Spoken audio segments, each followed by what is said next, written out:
When the game gets rough and this life just seems so tough, make we talk, my people, make we talk. When this town becomes an ugly place, don't let it erase the smile from your face. Make we talk, people, make we talk. Conversation is the key, a guiding light for you and me. Spark a talk and you will see conflict solver A to Z. World leaders master the art of self-defense just by talk. So people, make we talk. Hey, we're living in a world that on ourselves we must depend. Make we talk, people.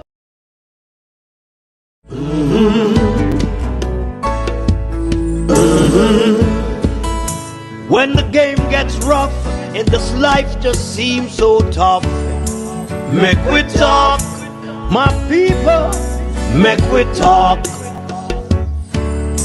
When this town becomes an ugly place, don't let it erase the smile from your face. Make we talk, people, make we talk. Conversation is the key, a guiding light for you and me. Spark a talk and you will see conflict solver A to Z. World leaders master the art of self-defense just by talk. So people, make we talk. Hey, we're living in a world that on ourselves we must depend. Make we talk, people.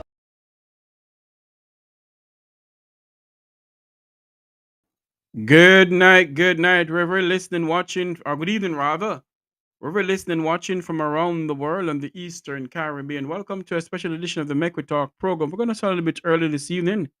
At 7:30, we have former Jamaican ambassador to the United Nations, Ambassador Aloun Assamba, will be a special guest along with my co-host, Dr. Karren Dunkley. Will be coming on to speak about the women in the Caribbean in Caribbean politics, the late Eugenia Charles of Dominica, and former Prime Minister of Jamaica, the most Honourable Portia Simpson-Miller, the girl who hailed from Woodhall, and Prime Minister of Barbados, the Honourable Mayor Amoy Motley. We'll be speaking about those leading women who led the Caribbean well. But this evening, it's the Current Affair program with yours truly, Jeffrey Tavares, and my other co-host, Sir Headboy. Headboy, welcome to the program. Headboy?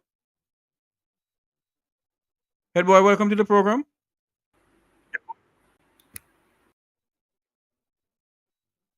I don't know what's going on. I'm not getting Headboy at all. Here, you should be able Yes, to go hear ahead me. now. Welcome to the program. No, my mic was on mute. Yes. You should be able to hear me. This system Oh, okay. responds a little bit slower. Let me say good evening to you and your listeners.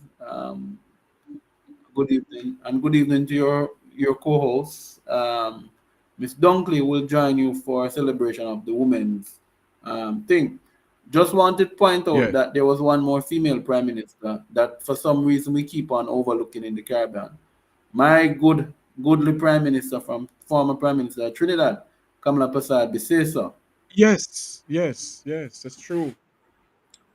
I want to say good evening to all. Go ahead. Who actually now is facing an election. She has forced Keith Rowley to resign. And an election is imminent in August of this year. So she may have returning again as prime minister. Oh, Lord. So it's election all over the Caribbean. I want to say good evening to all our friends and family who's just joined us in the chat room. Good evening to you all.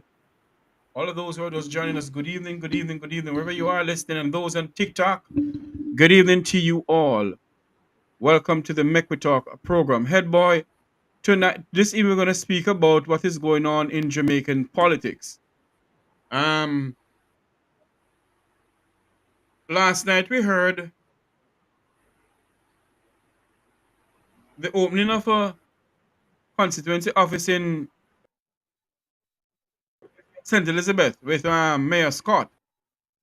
And we also heard about a gentleman who is in the ranks of the Jamaica Labour Party. Was introduced and staged by Desmond McKenzie. But I want you to discuss what is going on now. Where do you see the ramping up of the election? Do you think the election is going to call after the budget? No election can be called now, Jeffrey. That's a reality. Obviously, Minister, you have seen some cabinet shuffles which I've predicted before, and there can be no election now. Internally, the JLP has not settled a candidate for Northwest Clarendon. They have that selection exercise, I'm told, on Sunday. They have not totally settled yet in Central Clarendon in terms of whether or not it is going to go to a selection or if it is just going to be one candidate. That is not solid yet, based upon what I'm hearing. So they have some internal challenges. Also, too, we don't know. Remember, in Moreland Wilson's case in Westmoreland, I need to double check what was the outcome of that if he had won. But there was a selection exercise in South Manchester. And the sitting MP lost to a guy sit. I don't possibly see an election being called until right down to the wire.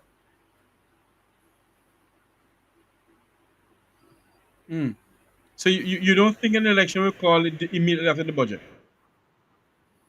No, why would you? They have no. So you're going to spend the money if you call election. This is not. Portia and Peter of 2016. No disrespect to Portia, no disrespect to Dr. Peter Phillips. But the truth be told is you can't have so much things to do, budget to tap into, and you call an election. The JLP is going to hold it to the wire. I'm expecting the elections will be called in July.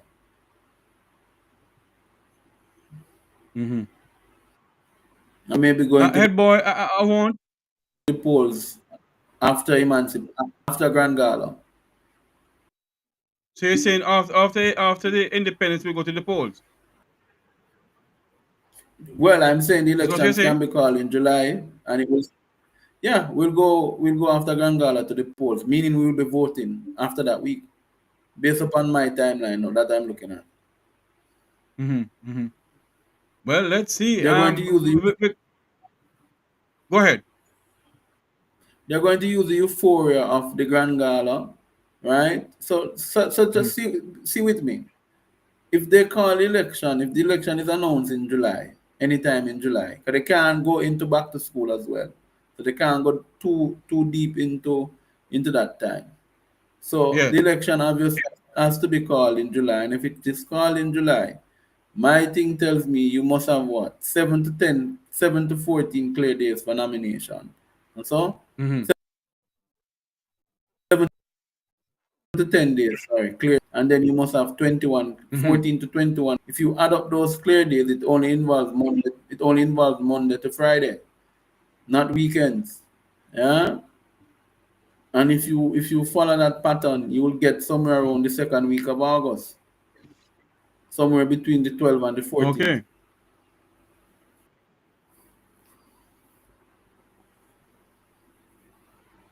I want to show you something now, head boy. Go ahead. No, go ahead. No, I was saying there's a listener that normally listens to us by the name of Andrew Mack. He bet me on the seat count, and he bet me they'll throwing out this one now, adding this in the election date to say that election will be in August of this year. Will be to the polls, meaning at the polls in August of this year. Yeah. I want to show you something that happened at King's House today. The swearing in of some new ministers. And the former ambassador to the United States, Miss Audra Marks,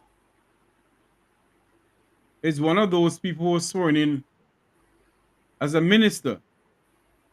A lot of people are saying that she is sworn in as a minister, and some Jamaicans are saying that she should have never gotten that post.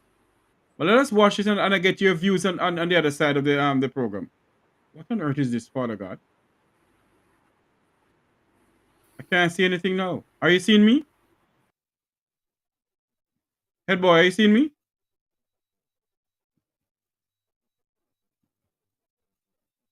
Oh Lord. Oh, here we go. Sorry about that.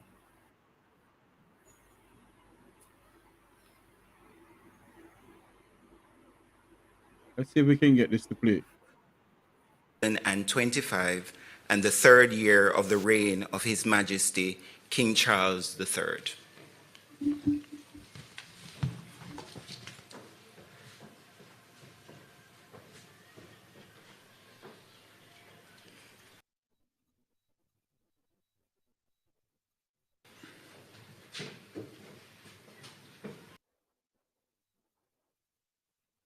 What on earth is going on here?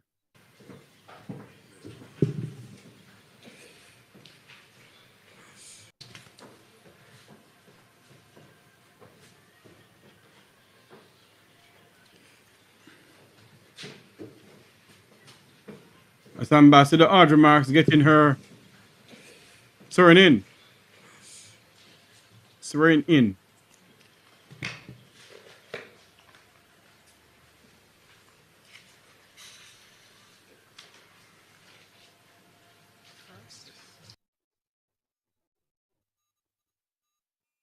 Oh, Jesus. I, Audrey Patrice Okay. I think we're not supposed to Marks, show this thing. being appointed minister, do swear that I will do to the best of my judgment, at all times when so required, freely give my counsel and advice to the Governor General, or any other person for the time being lawfully performing the functions of that office, for the good management of the public affairs of Jamaica.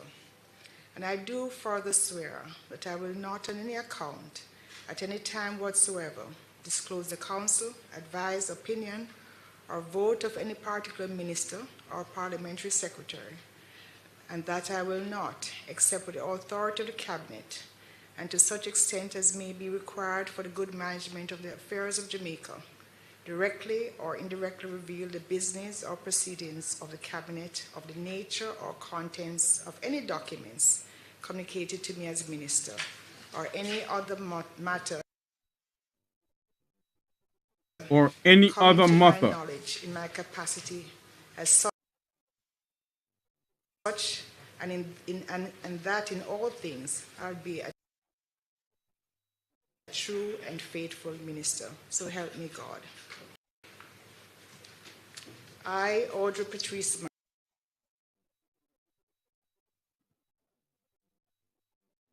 with the authority of the Cabinet, and to such extent as may be required for the good management of the affairs of Jamaica, directly or indirectly reveal the business or proceedings of the Cabinet, of the nature or contents of any documents communicated to me as minister, or any other matter coming to my knowledge in my capacity as such, and that in all things I'll be a true and faithful minister. So help me God.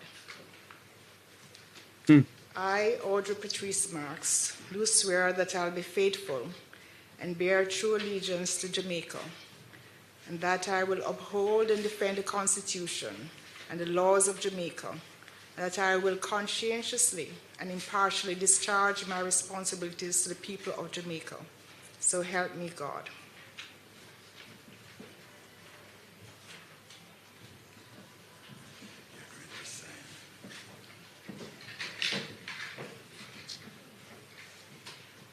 Well, to cut long story short, what we're going to do, we're going to stop this now, and we're going to ask Headboy to come on in and tell us his views on that. A former Jamaican ambassador now hold a cabinet position in the Andronis administration. Headboy, your views on that?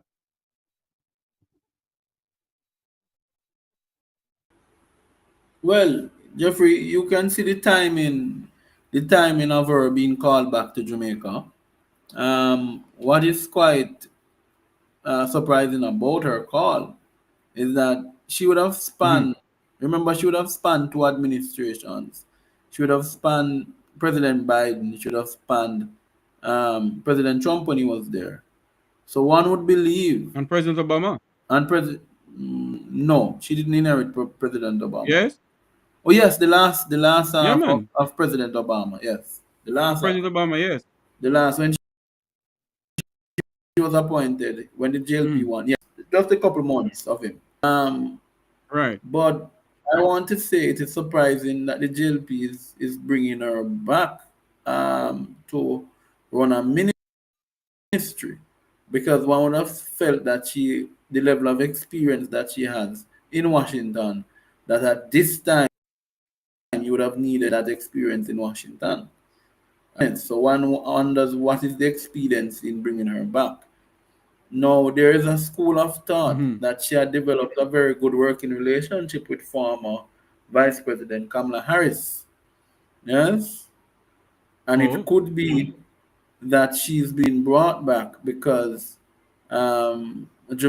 Kingston or Jamaica House feels that she's exposed, and it is best to bring her back and give somebody like an army man. Obviously, you're dealing with a Trump administration that, quite frankly, don't respect women. I'm not afraid to say the way in which they view women and denigrate women. That what would happen is that they believe that the army man would have a better chance of serving and having a better chance of reaching out in Washington, because it's now a man's world. Yeah. So one would wait and see exactly what happens. But in terms of a ministerial appointment, no. I believe it is high time now for us to done this nonsense. And I'll tell you why I say so. And I'm going to be frank on this discussion here. The truth be told is, in 2016, Andrew Holness came to us and he told us that he's going to create the Ministry of Economic Growth and Job Creation. He's supposed to have under it NEPA, so all the planning, all the authorization, all the large entities that require investors that we investors have to approach. Yeah. He assured us that the red tape would be cut and the bottleneck would be removed. My question now is, if the Economic Growth and Job Creation Ministry was created for that, why not after 9 years, almost 10 years, you're coming now to create what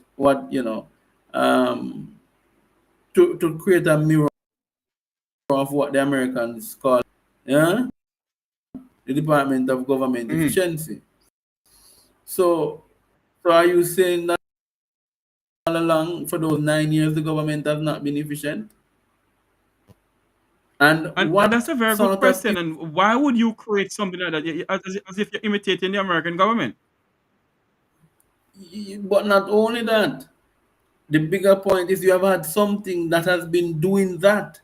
The Economic Growth and Job Creation was created for that. So are you now removing the powers from the Economic Growth and Job Creation? The Prime Minister needs to explain exactly what this appointment means, because it seems from my standing, so will she have full unfettered powers so that there's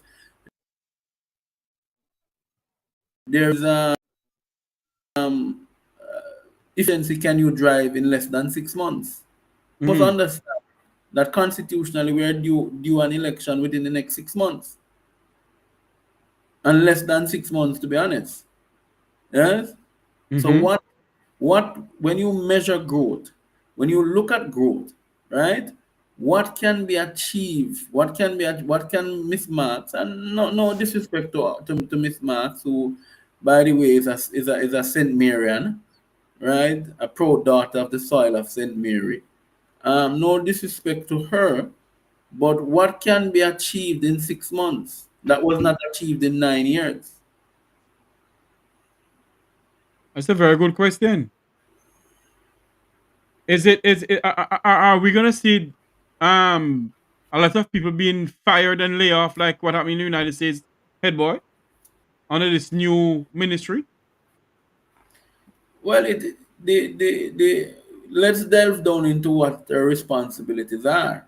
One of our responsibilities is, so they have taken digital transformation from Senator Dana Morrison Dixon, and they have brought that into this new setup that they have created. Um, she will also be presiding over the needs. She will also be presiding over digital payment systems. Mm-hmm. And when you look at it, there's no flair to what, there's no flair. It's not an attractive task, in the sense that she's not been asked to do anything serious that cannot be done, that the system has not been doing. Now, my view in terms of the cuts, there is, in fact, on that level, if you're talking about efficiency requires that you look at what is working and you make adjustments. So obviously cuts will come. So will she be the female version of the American male version of Elon Musk? So will we call her Audrey Musk? I don't know. It's yet to be seen. It's yet to So be seen. maybe But what I maybe know, go ahead. our appointment mirrors the same setup that the Department of Government Efficiency, that by the way is struggling to get around to what they intend to say it was created for. Maybe Jamaicans are gonna see a mass layoff and firing of Jamaicans from a lot of ministries. And if that ever happened in Jamaica, then you'll see Jamaicans taken to the streets, eh?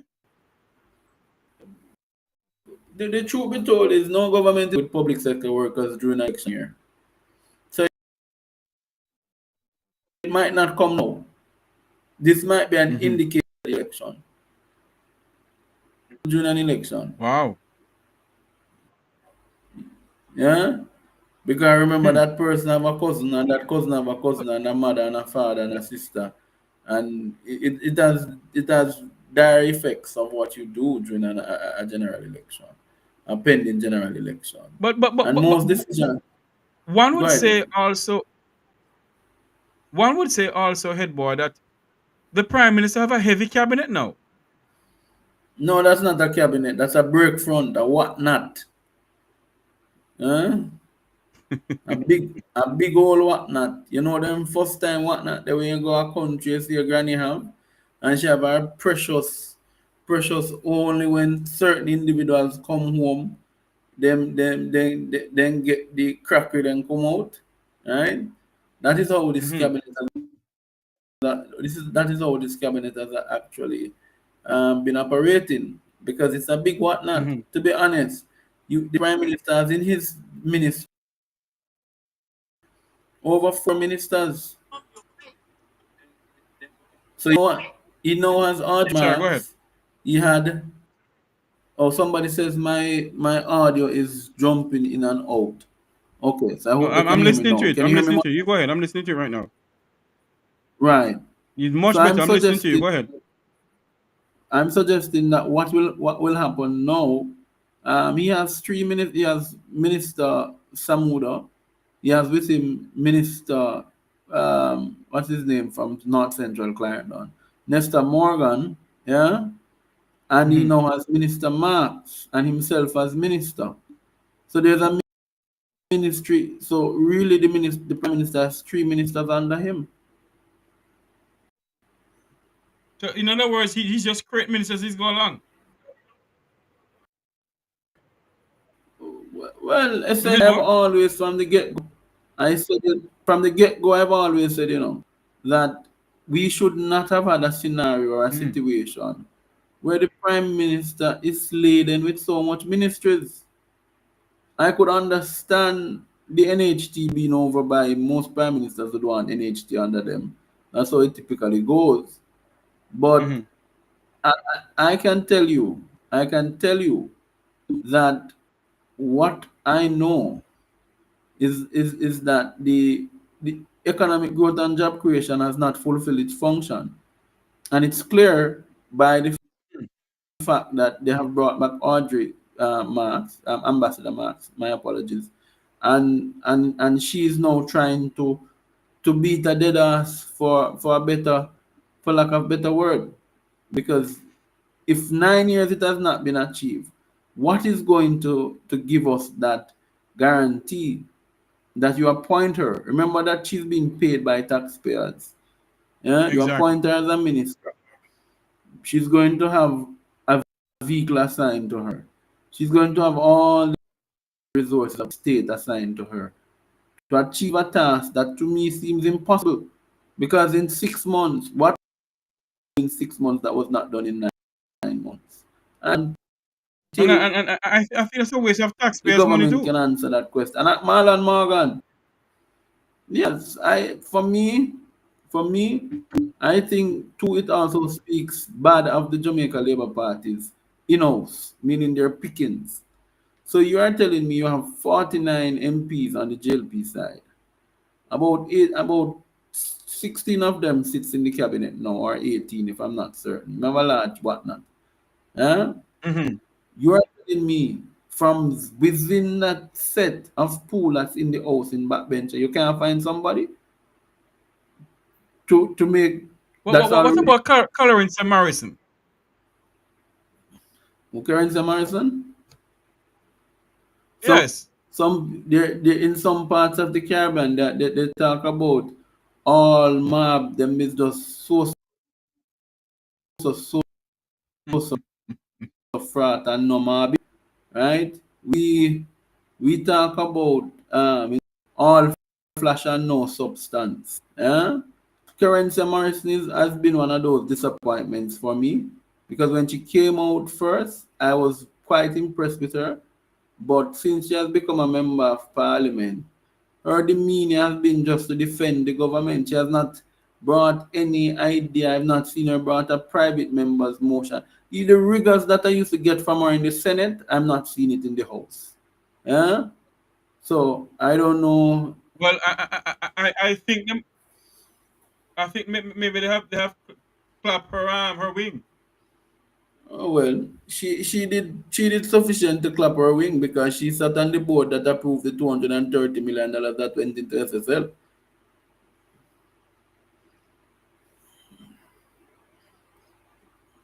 Wow. I see a question. I see we're in somebody. Go ahead, Jeffrey. Pardon me? Go ahead. For those who are just joining us, welcome to the program. At 7:30 p.m. this evening, we're going to have the Iron Ladies of the Caribbean. Discussion about the Iron Ladies of the Caribbean, former Dominica Prime Minister, the late Eugenia Charles, will be they're going to discuss her role in the Caribbean. Former Jamaican Prime Minister Portia Simpson-Miller and former Trinidad and Tobago Prime Minister, what's your name again, head boy? Kamala Prasad-Bissesa. Yes, and former Prime Minister of Barbados, Mayor Motley. Join us for the discussion with former Jamaican Ambassador to the United Kingdom, Ambassador Aloun Assamba, and Dr. Karren Dunkley, OD, Transformational Leader, a member of the diaspora. They will be discussing the leading women of the Caribbean at 7:30 p.m. Jamaica time, 8:30 p.m. US time. But in the meanwhile, Head Boy and myself is here discussing what is going on in the land of wood and water. Head Boy, I saw something last night that came across my phone. And I'm not going to play the audio because the music may end up, end up having a copyright strike on the music. So I don't want to play the music. But I want to play this thing here and tell me who this person is.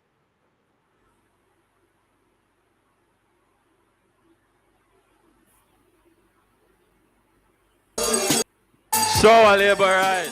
Show a labor right.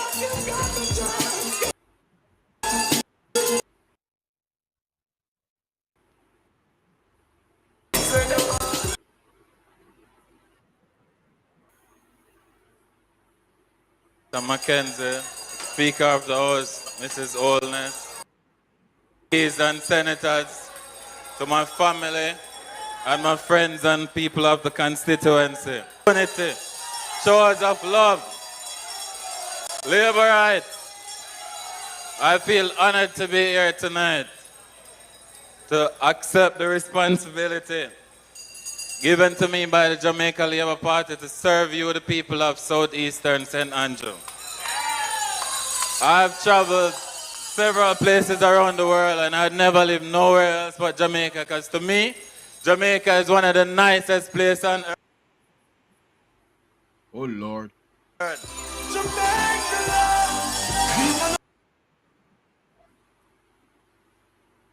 Jamaica is the nicest place on earth. That's Kevin Fritz. Who is Kevin Fritz? Let me stop this from here now. Not going any further with it. He's running against Julian Robinson. I'm in Southeast St. Andrew. I hear he's a businessman. Mm-hmm. And there are other things I could say, but I'm going to behave myself today because you have some honourable ladies that will have to come after us, and I don't want to muddy the water. We're not muddy the water. We're having a program. Well, Mr. Fritz is a serial investor. A serial investor. He's doing a project in. Yes. He's doing, meaning he does multiple investments. Oh. He's doing some projects. He's doing a project at 12 miles, St. Thomas, around Sun Coast. A project that's somewhere in the region of close to 30 billion Jamaican dollars, if I'm not mistaken. And he's been doing some other things as well. But for now, I'll say he's a businessman. It's the first I've heard about this individual, though. He's against drug. Go ahead. It's the first I've heard about this individual, though. I didn't hear you, Jeffrey. You went out. It's the first I heard about this individual, though. No, he's been around. No, he's been around. He's been around. Yeah. He's been around. So, he studied at Harvard. Very bright guy, by the way. Very business savvy. But I can tell him whether they send 4th, 5th, 1st, or the 2ndest, yeah, the beating going to be the same in Southeast St. Andrew. Julian is an excellent member of Parliament. Julian was my MP when I was younger. I saw 2011 to Julian being MP when I lived there in Kingston.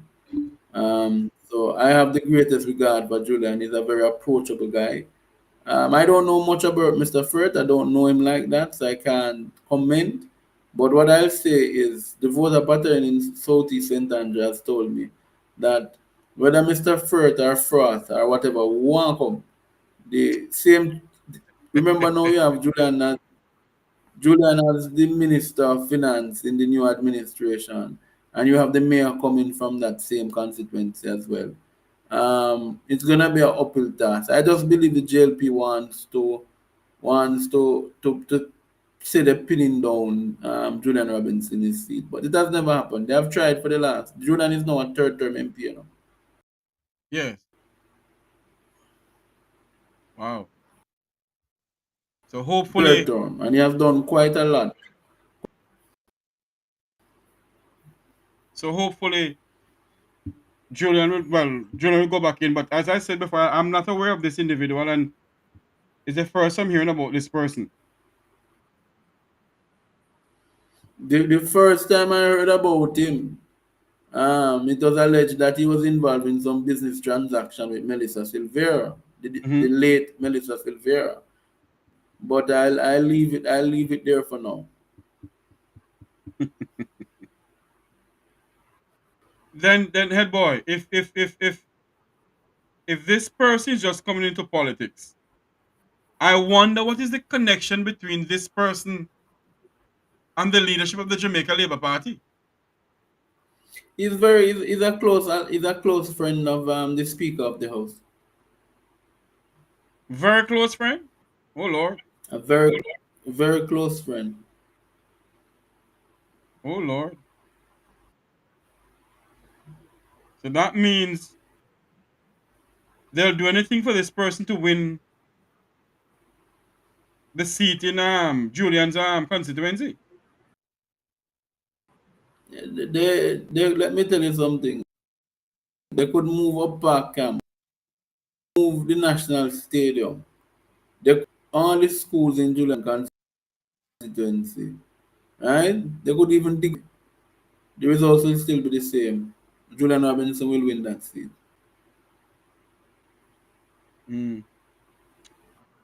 Hey, boy, let's turn our attention to the climate that is going on in Jamaica now, where Jamaicans are trying to say to them, well, where do you see this election leading, if and when it is called?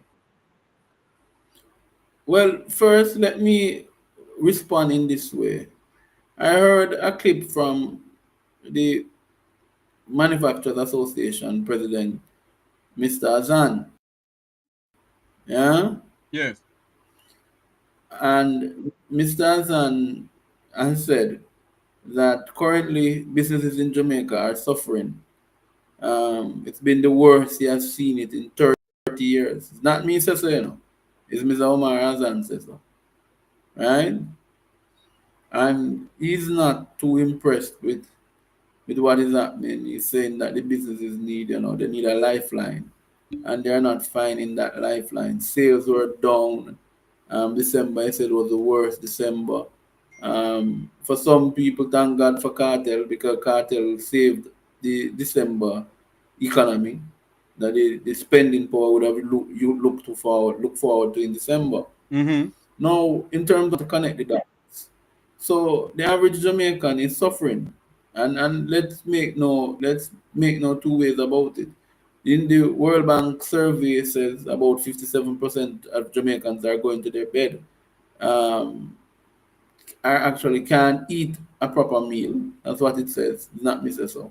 The World Bank study, and there's also issues in terms of um, affordability and the inflation. The inflation is eating out the ability of ordinary Jamaicans to keep afloat.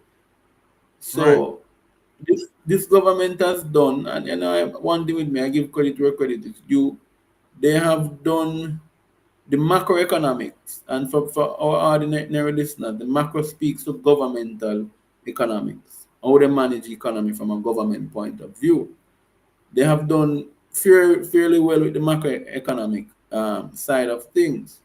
Where they have gone wrong is that, as Portia used to say, they are balancing the books, but they're not balancing people's lives.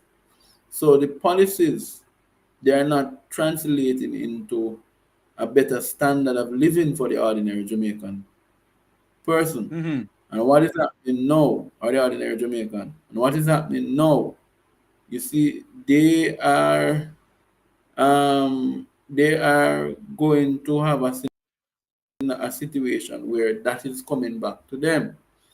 So I don't see them winning the next election based upon the trends I'm seeing in the society. Um, it is going to be very difficult for them. They have their own internal issues in their party as well in certain constituencies.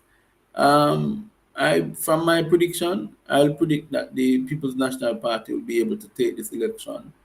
Um, but there's something that worries me, Jeffrey, and I see Sam Allen asked the question. Yes. He said, Ed Boy, have you seen the EOJ release on the fake ID given to voters in 21 constituencies? And callers, listeners, you can put your questions. I see Lackland also put a question. They can Let me call in respond if to you want. Lackland question. Yeah, but I'll take on the questions Okay, go because ahead. sometimes some people don't want to call. So one of the first question is interesting to discuss the Cuban doctor saga. Bear in mind, the US is not sanctioning Jamaica to have the doctors. This is only about visas for leaders that is in question. Okay. Sam Allen says about this fake ID. So the EOJ released and it says it is in 21 constituencies. I am of the view that the EOJ needs to come and have a fulsome press conference with the country. As the competent authority for the elections of this country, it needs to come and reassure people that our voter system is not under siege. Democracy is not under siege, if I want to put it another way.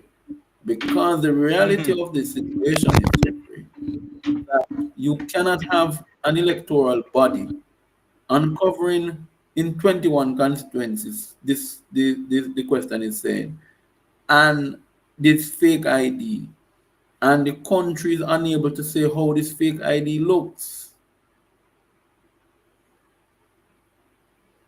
The release from the EOJ should have had that ID contained. It should have been contained in the release. So it should have been listed there. It should have been, the EOJ has a budget for me. They should have today, no later than today, we should have been on television ads about this thing.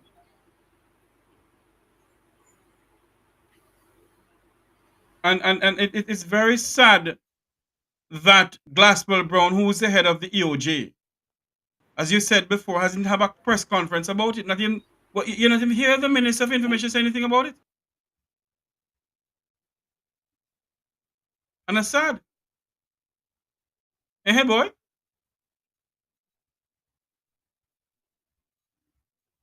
think we're having a delay here with Head Boy. If you're just joining us, welcome to the program. It's the Mecwe Talk program. Okay, welcome to the program. We're going to join Head Boy in a couple of minutes. For those who want to call in until the hype of the other program start, you can call 954-529-8030. Let me look for the number here and put it up. What on earth is going on here again? God, why this? One moment, please. One moment. Yes. You can, the number is, here it is, the number.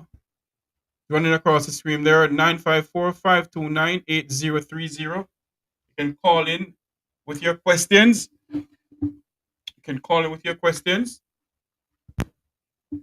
And we will see what we can do to answer the questions. I don't know what is going on here.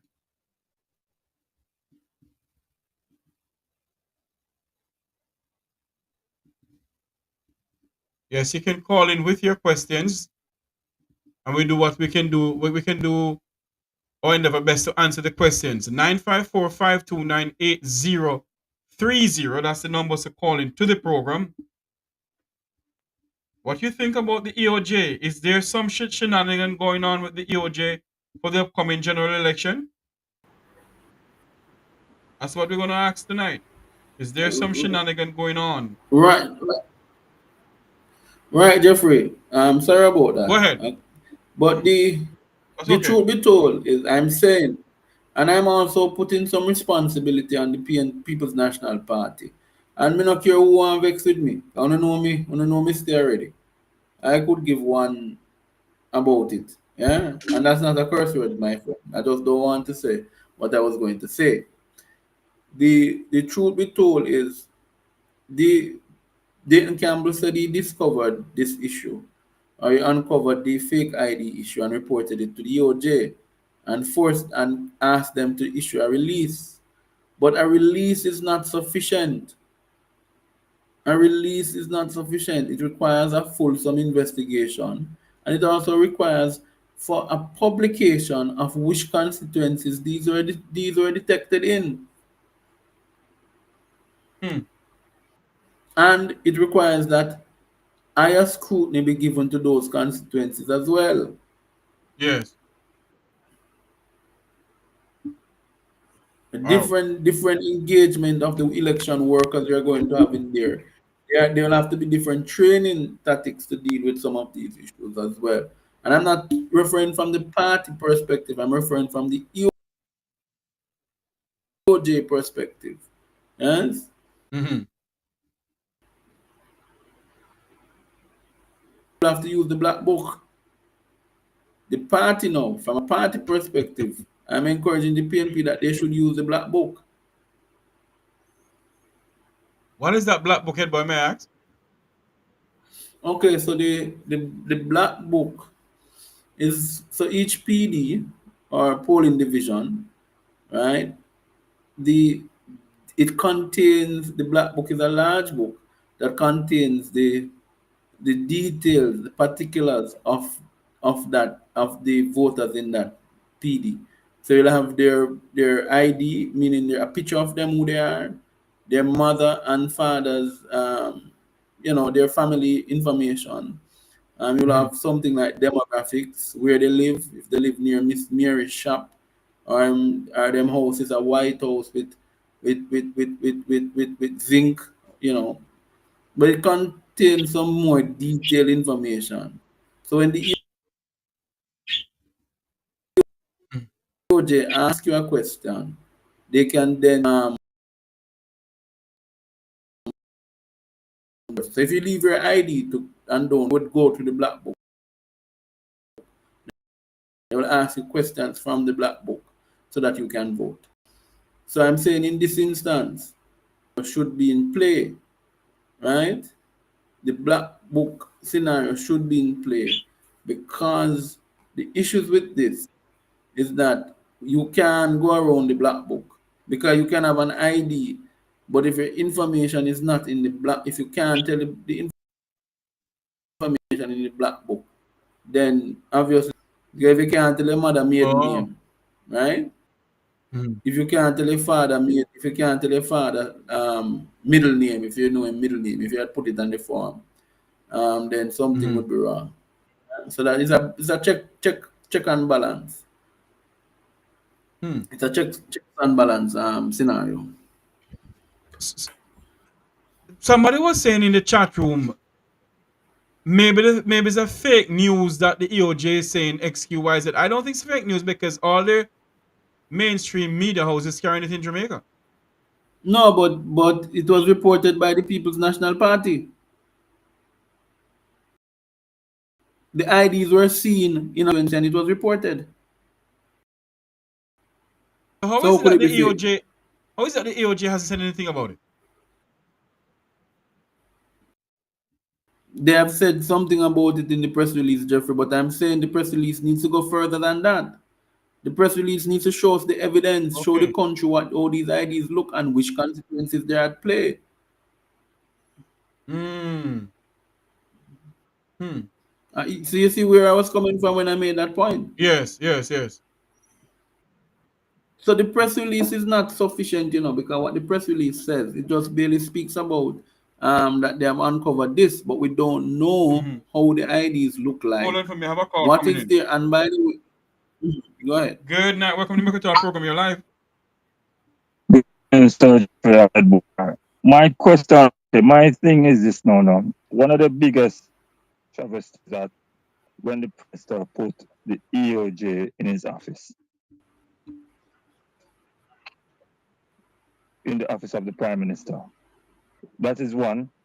And right now, can you hear me? Right now, the speech, I can hear speech that Carla, he's making. Carla, can you hear me? Yeah. I want to correct this point. I want to correct this point about the EOJ being in the office of the Prime Minister. Your phone breaking up. I don't know. Where's Jeffrey? I've been saying this for a long time. I'm not hearing it. Hold on for me. Hold on. You hearing now? Go ahead, head boy. Yeah. Can you hear me now? Yes, I can barely hear you now. I don't know. Right. No, I'm saying, even though it says it is in the office of the Prime Minister, it's just for administrative purposes. It's not controlled by the office of the Prime Minister. It's just for budgetary purposes. It's not in the it's not in the office of the Prime Minister. Yeah, but my thing is this now, and sometimes it might sound like a conspiracy theory. Well, look at it. When the Prime Minister come out and say them now put PNP in power, yeah, Desmond might come out and say the same thing by any means necessary, and you hear Mr. Warmington. These is of grave concern. What is behind that they feel so confident of? So, and also in terms of the black book, right? Yeah, the black book is very good and all of that. Is it possible that a party or someone in the class can have a copy of the, okay, say, a man give me my name as John Brown, and me tell you, say, okay, my father name, so tell you everything was then at the black book for John Brown. Can that happen? Because I know the black book now. I voted with the black book before, so I know how it's set up and all of them, something there. But with person being so unscrupulous right now to come make fake ID, how did them get fake ID? Is it that them going to need a scanner to go over everybody who have these things? Tell me. I just don't trust the politics. Right now, I personally don't trust the one second. I don't trust the Prime Minister. I mean, nobody. Where trust doesn't exist, then you'll think about anything. Yeah.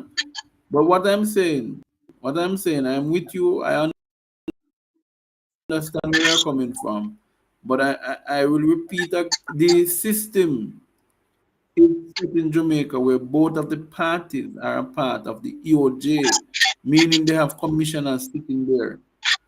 Yes? Hold on Nothing for me, can be signed off on. Head boy, hold on for me. Caller, you're doing something. Yeah. Go ahead, head boy, because I think the caller had something going on. Let me respond. At the same time. No problem. What I'm saying is that so I need people to understand this. The EOJ under Portia Simpson-Miller was under the office of the Prime Minister. It was not in the office of the Prime Minister, but it was under there for administrative purposes. I would agree that the appearance of it doesn't look good. Yeah? But it has to go somewhere. Either it's going to go a local government or it's going to go an office of Prime Minister. Yeah? But it has to go somewhere. And in other words, head boy. Sorry, in other words, head boy. The EOJ has been in the under the office of the Prime Minister with PJ Patterson, Portia Simpson-Miller, and Bruce Golding. It has always been there for administrative purposes. I think what is happening, people are anxious about winning the election, so they are making quite a lot of it's much to do about nothing, because it still will go there when Mark Golding becomes prime. They don't have control. They don't dictate who run it, who go. It's just there for administrative purpose. So when the budgetary allocation is coming, it must have a ministry somewhere to fall under. And so it would fall under the office of the Prime Minister. Now, in relation to the EOJ, right, I will not be here and try to, right? But I understand where the caller is coming from. He doesn't trust Andrew in his election, free and fair election. But it is not their responsibility to run free and fair elections. It's the responsibility of the EOJ. Do a good job of it for such a long time, since in the 90s. Yeah. So I'll just tell people to tone down. If you you encourage your party to do the work. to be on the ground, to bring out their people, convince more people to vote. Elections are not one before, it's one on the day. So that would be my view of it. Andrew is not in control of it. I see somebody put. I think it is more of thinking that Andrew is in control. He's not in control of the OJ. He cannot dictate to the OJ. The PNP has a commissioner there, and the jail has a commissioner there. Yes, one more. Have a call coming. We need to that point. Caller, welcome to the program. We are live. Go ahead, Miss B. Yeah, good evening. Edward, big up yourself. And Aloun night chat. My question is, you see, Edward, you know and want me.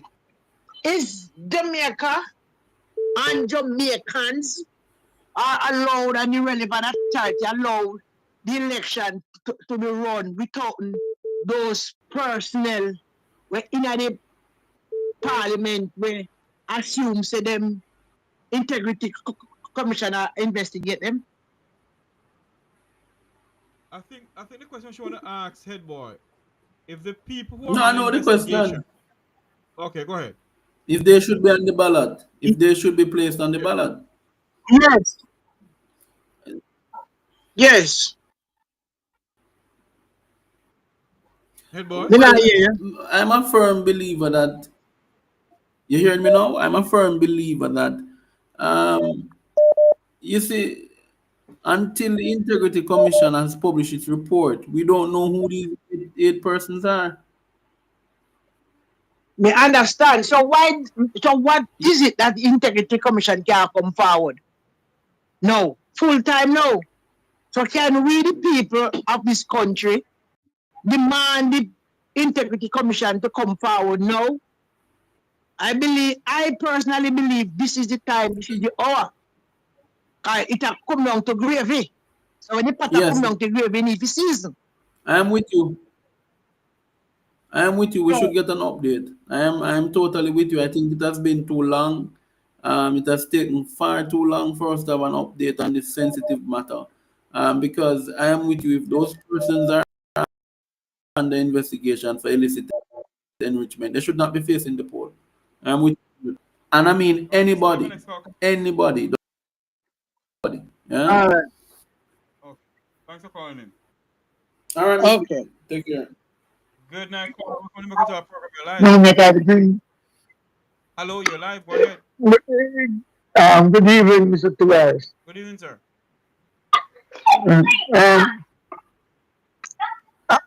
Ed boy is still with you? Yeah, man, he's here. Yes, my friend. Ed boy, the FIC, which portfolio I fall under? The Ministry of Finance. Okay. Yes. SSL. Don't Andrew get 140,000 from SSL, don't it? Hello? I don't have any proof. Yes, it was transfer account. Yes, that's true. Yes. Yes, from SSL to that's true. All right. So this is something. You have to hold time off in the office for him to dictate what to be done. I remember. Hold on for me. Hold on. Sammy. Hold on. Let me explain. Remember something. Okay. You remember election night, the EOJ, and there was called somebody. When it was live, when it was live, and the DOJ, what was the argument? During the night, every local government election was counting, and there was called somebody done by EOJ. Do you know what the call was about? What was it about? You know watch it? You know what? Yeah, you hear the call? He asked the person, "Oh, it's there." Every person, he asked every person what the person said.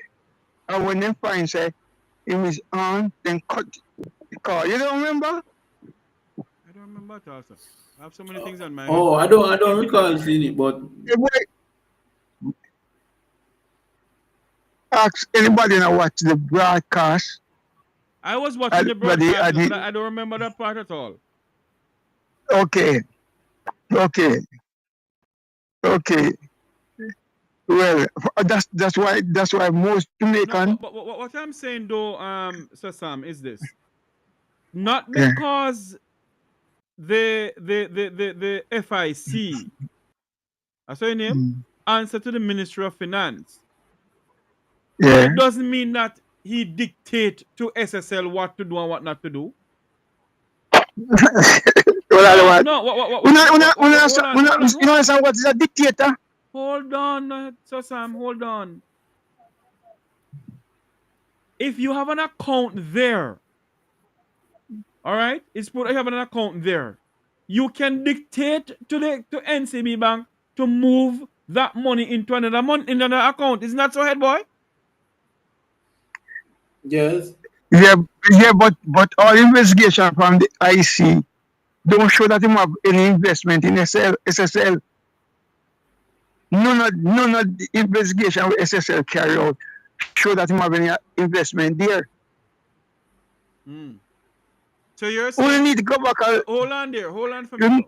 What you're saying now, Sam, is that the gentleman does dictate to SSL to just transfer. Dictate to the whole. And he have no money in there? Then you go back, I'm asking Mr. Tavares. Hold on for me now, Sam. Make we talk no, man. Yeah. I'm asking you a question.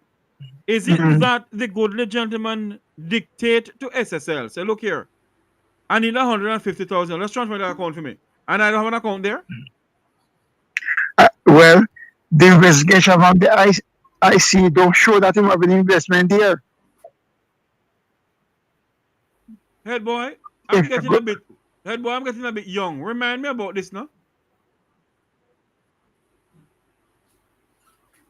No, if my memory serves me right, I think I know what Sam is saying. Sam is referring to the fact that when the funds came, the 140, it came from SSL, but it didn't show.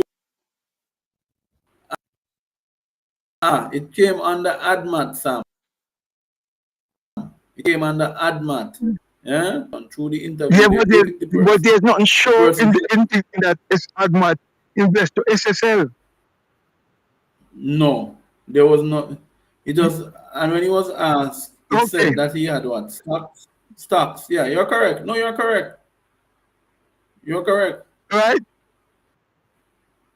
It's late, then start talking about him have stock, him have this, him have that there.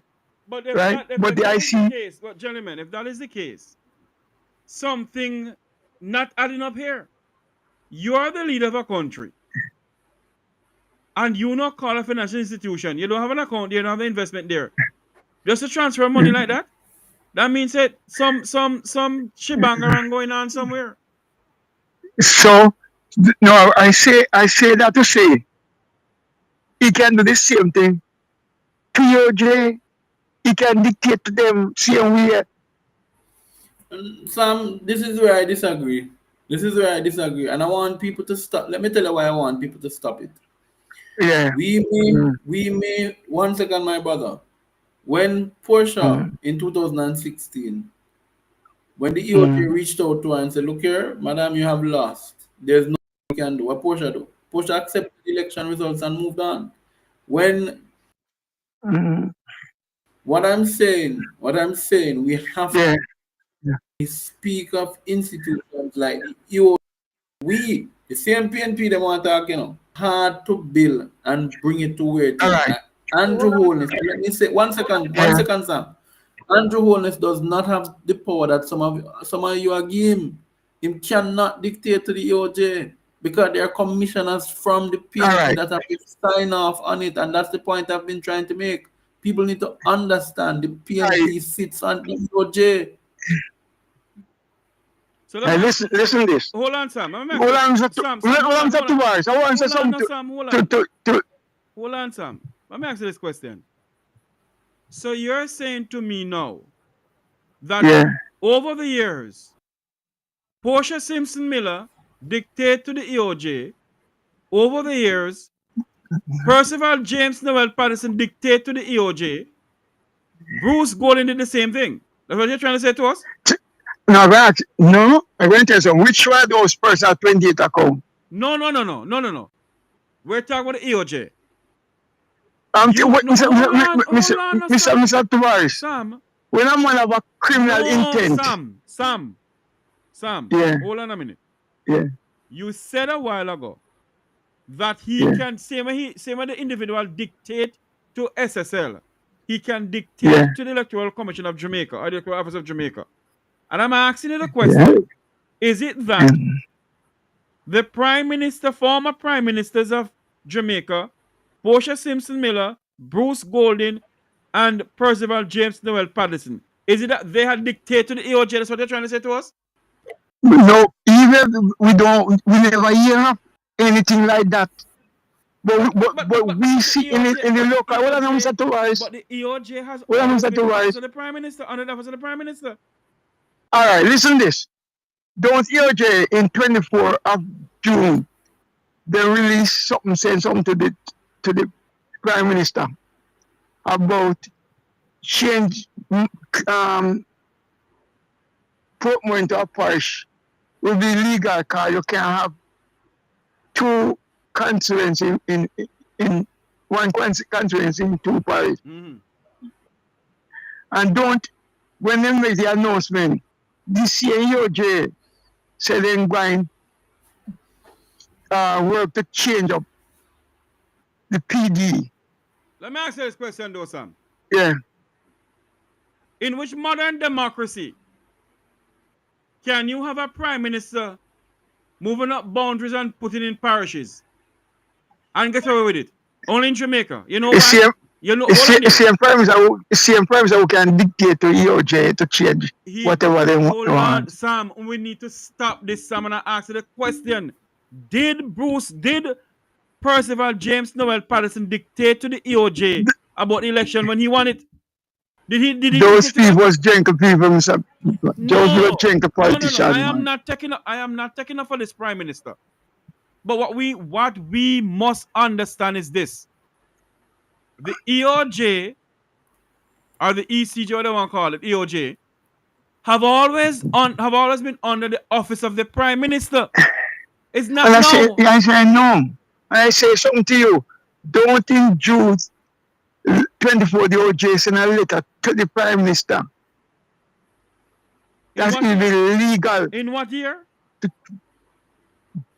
June 24, 2024. They sent a letter to the Prime Minister. It's illegal to change Portmore into a parish. Because you can't have some constituency in two parish. One constituency in two parish. It'll be illegal. Don't you go ahead? Yes, that's correct. That's correct. They did. But what I'm trying to say. Okay. Sam, what I'm trying to say is this, Sam. We the people of this country have the ultimate power, but we sit down and do nothing about it. You believe if it was some other modern democracy, this nonsense could go on? Well, we can't answer that though now. Why? We can't answer that. Why? Because there's certain countries where them think that I'm allowed same way. Power for them is. The people have the power, but we sit down and don't do nothing about it. Mr. Tavares, if someone have a criminal intent, don't put none past him. The people have the power, Sam, and we sit down in this country and we do nothing about what's going on in this country. Okay. Before we talk about it, you don't see so much people around behind them people there. The what? If people have them, I know people have them power, yes. But the people power can be breached. I agree that people power can be breached, but I'm saying to you, we do nothing. $3 trillion of taxpayers' money gone down the drain. We do nothing about it. Money has been invested. All I'm saying, money has been invested into SSL from NHD. We do nothing about it. And when election called tomorrow morning, we jump up and say, yeah, we are strong, we are this and we are that. And then some of those people who make a decision get reward to be member of parliament, minister of finance, minister of education, right? Get reward for those work. Invest poor people money in SSL, right? Mr. Twice, I don't want to give these people some more credence to be loyal to policy. No. What I am saying is this, and what the boy is saying is this. The Electoral Office of Jamaica have always been under the office of the Prime Minister. It is not today. And I can remember. Hold on, Sam. And we must understand that. Our next hour coming in, Sam.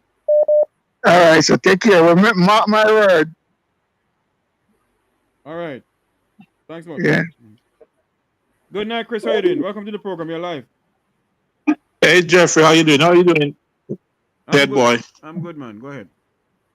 Let me tell you something, Jeffrey. I agree with that caller. Let me make a couple of points before you interject. Yeah. Look at Trump. Trump is a political outlier. Laws do not mean anything to Trump. The Constitution do not mean anything to Trump. He's a law unto himself. Andrew Holness is a right-wing politician. Trump is a right-wing politician. Andrew, when he had those pre-signed letters, you see, intent is everything. Andrew put gag order on the 8 MPs or his MPs, so them can't talk about it. He has a corrupt mind. He's not gonna sit there and just make the PMP win. He's gonna pull every trick out of the bag. And if that means undermining the Constitution, which he has done, this guy is not a normal politician. We need to stop thinking that like he's not PJ, he's not Siaga. He's an outlier. He's a corrupt person with corrupt intent. He will bring down and erode all the norms that we have seen right in front of our eyes. And yet still we're arguing about this man like he's a normal Jamaican politician. He's not. And that's what the gentleman is saying. Don't put anything past Andrew Holness. He's a corrupt influence. So in other words, when the election is called, head boy, you there? Yes, I'm here with you.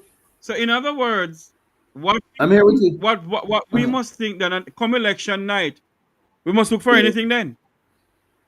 I think so. Listen, let's go back to the United States. Two votes on the Supreme Court is what is holding America from a complete dictatorship. 2 votes. And if those 2 votes ever swing to their side of the aisle, it's over.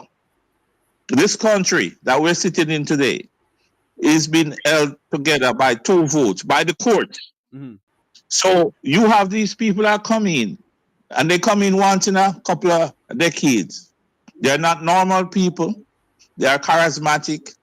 They're corrupt, and they have just self-interest at heart. Andrew Holness fit that kind of personality. So just go back and look at the things that Andrew has done since he has been in power. To retain, he has undermined the parliament with what he did with his wife. He has, from the day he came in, him tried to have these people sign these illegal letters. He's always coming right up to the edge to see what he can get away with. He's a corrupt person. We must stop thinking about Andrew Holness as this very jovial kind of person. He's very dangerous. And I really shudder to think what this guy will do if he go back in there for a 3rd term, because I think he will take it as an endorsement for all his corrupt acts. One thing I know, he's not a normal person. One thing I know, my good friend, if the Jamaican people, let me say this again, if the Jamaican people who can vote stay home on election day and do not vote, do not come on platforms like these and ball. Jeffrey, me and you when I talked the other night, you see the stadium went packed till all people couldn't get in. But them wouldn't raise them voice when the man raise them MP to 200%. Them talk with them hand and them sleeve and them mumble about the place and then say them pray that whoever. But they will go borrow and beg to pack the stadium. And them same man I call people overseas. I tell you them problem and them not have this and them not have that. But them can fill the stadium to overflowing. But them cannot get off of them backside if you go register a demonstration of what them don't like down at the Parliament building. So, it's their country. It's our country, but them have more to lose than us. If they want to sit on their backside and don't do it, that's up to them completely. And not only that, when you see a set of people wouldn't even cheer for their own homegrown team, the cheer for foreigner, and is there something fundamentally wrong with our psyche? Listen, we are bandwagonists by nature. That's what Jamaicans say, and black people. We go with the crowd. That's how we are. But my thing, Jeffrey, when I see that crowd, I don't care about sports and everything there. I don't care. When I saw that crowd, and it come to my mind that this man have done so many things to slap them in the face, and them couldn't get off of them backside to register any kind of opposition to what the man is doing. And that is why you want me to take them people as serious? You want me to take them people as serious? I don't take them serious. That is why, Chris, and people not vexed with me tonight. That is why I will say this, and I'm going to say this until I see something really happen. Andrew Michael Brogard Holness, and not one single politician in Jamaica will face the gallows or a bangle go on the hand. I believe that completely. Until I see that change, I do not believe that Andrew Holness is confident, just like Royal Reid when he made that laugh when the guy asked him about how him turn on. Him laugh because Royal Reid know that they're immune. They're immune because in Jamaica, politicians are immune from certain things, and they know within their gut that they will not be held accountable. They know that. They'll go on the hill there and then will drive them luxury vehicle and look down upon the people in the ghetto, and the music will play on. It's a Jamaica is a plantation. My good friend Robert Finzi Smith said Jamaica is the largest plantation on earth. Still have slavery going on. Yeah, we're enslaved. And it's such an irony that we produce people like Marcus Garvey and Bob Marley and Claude McKay and all of these people that when you look at, I have a home in Barbados, and I go to Barbados all the time. And Barbados is considered the British part of the Caribbean, and yet still them kick the Queen to the curb. And we still there, still in shackles. We can't make the move. But even if we kick the king to the curve, we're going to be in shackles same way down there under the leadership of those politicians. Yeah, that is true too. Let me tell you something, Chris. Jamaica, as I said on this platform many times, the change that we seek as a people will never, ever come from any politicians. They come from we as a people. And until we in this country get up and demand what we need and stop this stupidness, but we are paying, we are jail P. But Jeffrey, go back to what you just said. Do we know what we need? You have to know what you want and what you need before you can go on down that road to demand what you need. They don't know. We are a contradiction in terms as a people. We have made on the world stage great, people know us for fighting against all of these struggles, and yet still within our own country. We're struggling. Jamaica, we can't throw off the chains. Jamaica helped to free Nelson Mandela and to free the people of South Africa from apartheid. And Jamaica is living on the largest plantation in modern history. I believe that modern democracy. Can you see a prime minister 28 bank account? $3 trillion accountable for. $2 billion of taxpayers' money went down in SSL, and not a soul do nothing about it. They're the prince, Jeffrey, and the kings. So they walk amongst the subject and the poor, and the people kiss their ring and want to touch their garments. They have cultivated that kind of culture. You know, so I don't take a lot of people seriously in Jamaica. I really don't. I hear them, a lot of them with them degrees talking and this and that. But the fundamentals are values. You don't have to have no degrees to know, but honesty, decency, you know, equity, empathy, those are qualities I strive for and I admire in people. I don't care how much money you have and what titles you have. I have no respect for you if you're a corrupt person and if you don't treat people right. That's all I want. In which jurisdiction, in which democracy can you have a hospital building over $36 billion of taxpayers' money is being spent on that hospital and we can't finish? 2027. For it? Yeah. And where's the crowds? Where's the people? Where's the outcry? Not a person. They want us to stay in the diaspora and lift up and change everything. They don't want to do the heavy work. They don't want to go out on the road. They don't want to hold them to account. We must do it. And that is why, Christopher, that is why the politicians will continue laughing at us in the diaspora. So, China, not standing. Because the people live in Jamaica not doing one earthly thing about it. I believe that they are laughing at us. That's for true. That's real. They are. And we are the fools. I mean, if that man, and that's sad. If that man, after the budget is being read, whether he call it in August or after August, whatever time he call it, mark my word, as I sit here in this chair in the studio, head boy is on, my good friend Christopher is on. We're waiting on the beautiful ladies to come on to speak about Jamaican and Iron Ladies and all kind of thing. As I sit here, election call, the amount of people you know see out there, shower, comrade, shower.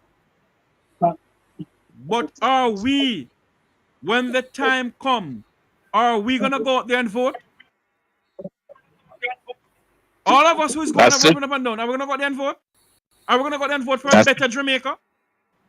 That's the question, Jeffrey. And we all have to just wait and see, and But before I leave, I just want to make one point. When Danan's poll came out, only 8% of Jamaicans think corruption is a thing. 8% with a prime minister like that. So what else you want me to say?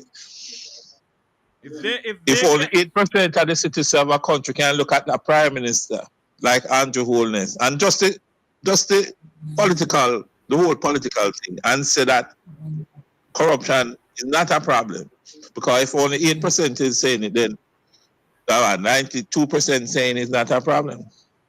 That means they don't see anything wrong with the level of corruption, nepotism, and cronyism.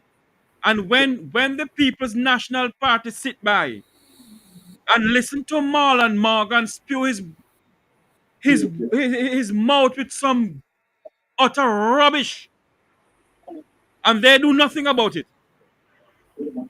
The People's National Party will sit down and they don't have a spokesperson to go out there to correct what Marlon Morgan is saying to the Jamaican people. And when you have Marlon Morgan going to talk in a voice note that Jeffrey Tavares, Conrad O'Brien, Mark Golding, and Peter Bunting will swim in the blood of the Jamaican people to gain power. I don't want to power in this country. Government senator gonna say that we will swim in the blood of the Jamaican people. There's something wrong with me. Jeffrey, let me say this. Andrew Holness, regardless of what you think of him, understand marketing. Him understand how to manipulate people. Him understand the power of TV. And I think in that regard, him outdoing the PMP because him, I remember a conversation President Clinton say he had with his friend Jordan during this impeachment. And him called Jordan and tell him say he was going to resign. And Jordan said, why? Him said, because with all this pressure coming down on me, and I think I just going to resign. And Jordan said, listen, go out there and do the people work. Let the people see you being busy. And that is what Andrew Holness is doing. So people can laugh after Andrew Holness. Andrew Holness is a very shrewd politician. He know the psyche of the Jamaican people. And that is why I'm saying this. That's why I'm saying this. The Jamaica Labour Party in 2016. Head boy, you there? I am here. Sound like you're drawing bong, give spiritual hill. Yeah, I'm here. The Jamaica Labour Party in 2016 used social media to win the election. And you think that the Jamaican PNP would take a copy of their book? There is nobody coming out debunking Marlon Morgan. Marlon Morgan should never be sitting in the Parliament of Jamaica. For the voice note he sent out that people will swim in the blood of Jamaicans. Is it that Marlon Morgan is telling us something that we don't know? To come? That something like that is going to happen? That's Jamaica for you, Jeffrey. Anyway, I'm going to hang up and listen to you guys. There's somebody else called. Thank you, man. Talk to you guys later. All right. We're standing by at 7:30 Jamaica time, 8:30 US time to join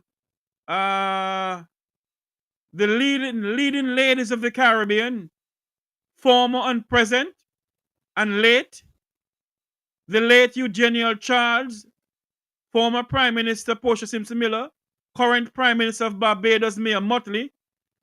Our special guests are former Jamaican Ambassador to the United Kingdom, Ambassador Aloun Assamba, Dr. Karren Dunkley, OD, Transformational Leader. They're going to speak about the leadership and the role that these ladies play in the day-to-day politics of the Caribbean. As at 7:30, we're going to have them come on the program here to speak to us. And the leading lady of Jamaica, who has led Jamaica well, the girl from Woodall, the most Honourable Portia Lucretia Simpson-Miller, former Prime Minister of Jamaica. They will come on, well, not Portia Simpson-Miller, of course, but Ambassador Aloun Assamba, Dr. Karren Dunkley, and others will be on the platform at 7:30 Jamaica time, 8:30 US time. We still have our good friend here to speak to us. Head boy, welcome back to the program. I think head boy, something is wrong. Can you hear me? Yes, go ahead, man. I thought you're gonna. Are you loud and clear from Negril Point tomorrow and point all Andre here, you know. okay? You hearing us? No, I'm just yes, I'm here. I'm hearing loud and clear. I'm just saying that what you referred to about Senator Morgan and the voice note he sent out. It is clear. By the way, that a threat is illegal in Jamaica under the Cyber Crimes Act, which deals with cyber threat way more than if you had threatened somebody. What he said in that voice note was quite alarming, to say the least. Yeah, it was quite alarming. Let me find that voice note again and play it, make people hear. Senator Marlon Morgan. I don't want to call him a senator. You don't fit to be a senator. When you come out with things like this, you don't fit to be a senator. You're a disgrace. Listen to this. You're going to start learning something, you see, guy?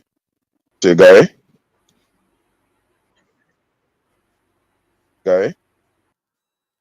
Whether you want to celebrate the pitfalls or setback that Jamaica may suffer or not, no point will be scored for you or the pathetic PNP of which you are a part. I want you to understand that in very clear terms. Because you guys are at a new low in terms of just how Pathetic you guys are. Mark Golding, Conrad O'Brien, this Jeffrey fellow, Ralston Hyman, Peter Bunting, you are all a pathetic set seeking to essentially celebrate negatives. So what do travel advisories mean in the grand scheme of things for people who rely on our tourism product? You don't even care about that. And that's why I said what I said last week. You guys would want to get to Jamaica House, even if it means swimming in the blood of your Jamaican brothers and sisters. But guess what is the reality, guy? Guess what is the reality? The sheriff is in town now. Marlon Morgan is on the park now. A different ball game now. So when I buck Peter Bunting in the Senate and lick him in him clot, whoever want try take it off of him, try take it off of him if you're bad. Watch the ride, blood. Watch the ride. What a disgrace. what a disgrace. But hold on. Idiot, I mean. Hold on. It's when Marlon turned bad man. Marlon, you know, remember when they used to take away your money and let me behave myself. You know what? Let me behave. I sent him a message. I said, don't go down that road with me. Because I have your file within the Ministry of Education. And I don't go into people's private life. But the 100-man police station in Portmore, they need to do something when the wife call you. Call them. That's all I'm going to say.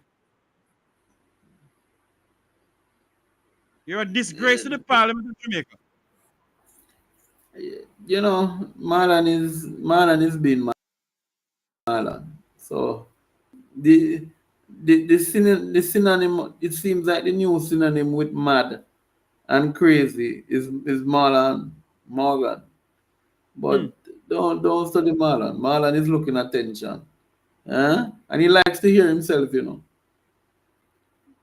You enjoy hearing himself.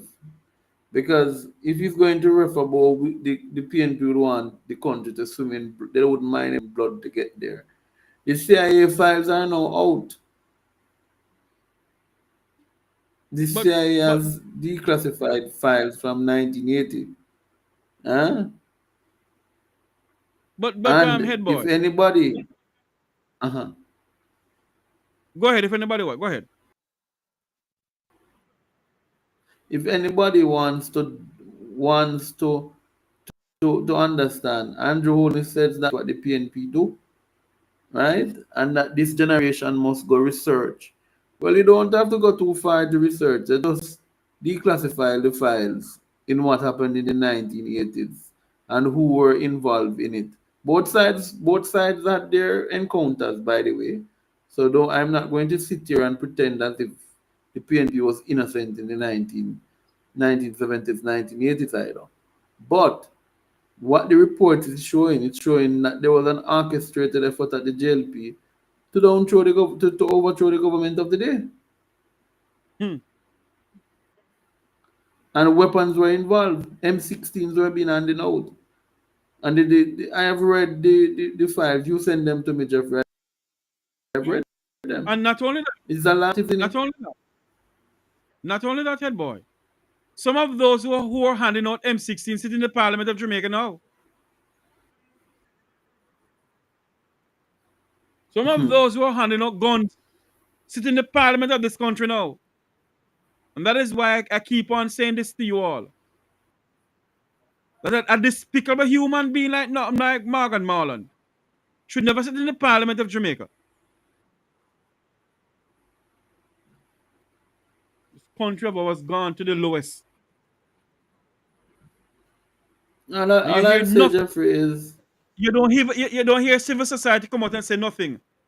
And News Talk 93 FM should never have Marlon Morgan on their airways when he's going to say that we will swim in the blood of the Jamaican people to get to Parliament. And you all have him there same way? We're sick in this country. Go ahead, sir. Head boy, go ahead.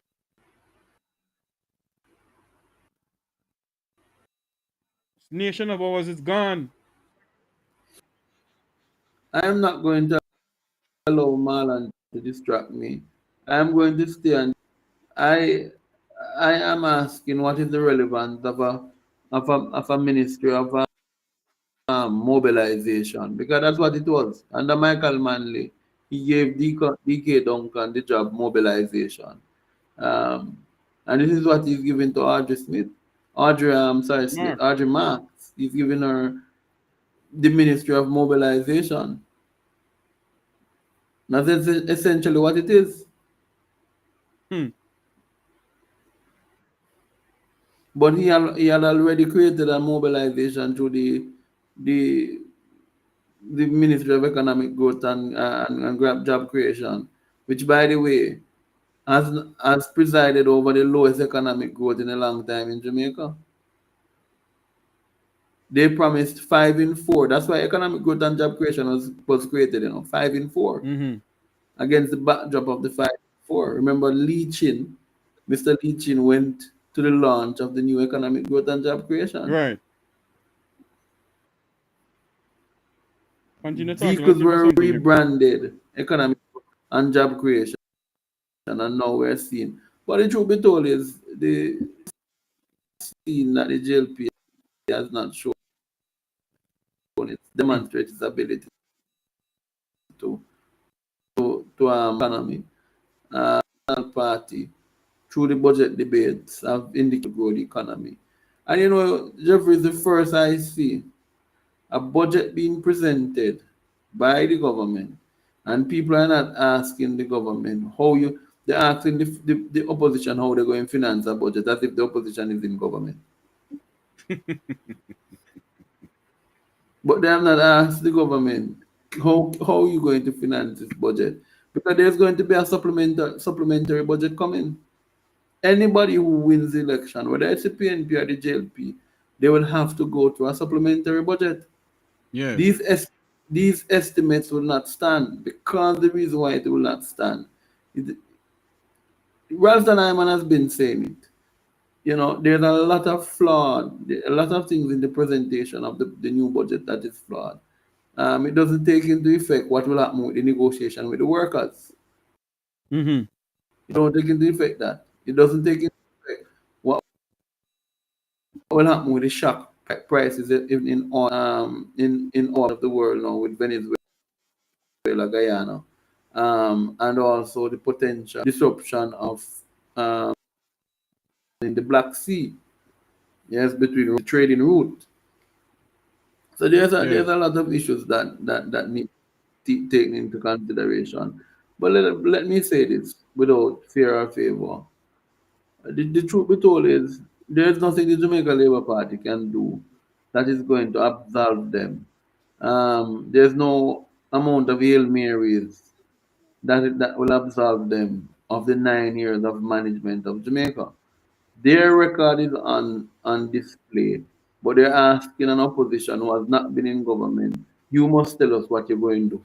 But you've been there for 9 years and you can't show us what you have done. You must show us what you have done. Hold on for a minute, I have a call coming in. No, go ahead. Good night, caller. Welcome to the Electoral program. You're live. Yes, sir. Good night, Mr. Tavares. Good night, boy. Good job, you guys doing. Good job. Thank you.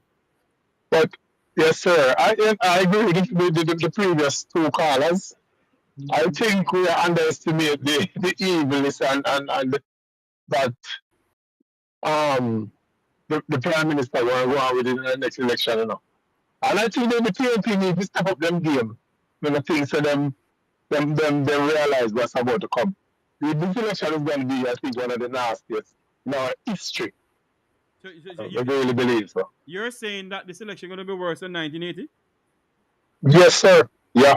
They have a lot to lose. Because if they lose power, then most of prison can be a real option because of all that they have done. So who knows selling So when you have no. That is not the thing. When you're a drowning man, and if you know, so you're dead, They're going to try everything to preserve your life, you know. It's a common trait in humans. Mm-hmm. So it's going to be really ugly. Yeah? So ugly. Them have to step up them game seriously for Jamaica have a chance. You know, and I think it's not pretty. It's not going pretty. They're not going to do so. Are you calling from Jamaica, sir? No, I'm still in Seattle right now. Okay, so do you tell your family to go out and make sure yes, man, have to. Yes, man. Yes, man. My son is just 19, and I tell him first, I tell him, say, Virgin, you are where I want to go, and he say, yes. I say, hey, it's ugly for the country. Ugly for the country, man. All right. It's really, yeah. All right, thank you, sir. Thank you. Good night. Welcome to Talk Program Your Life.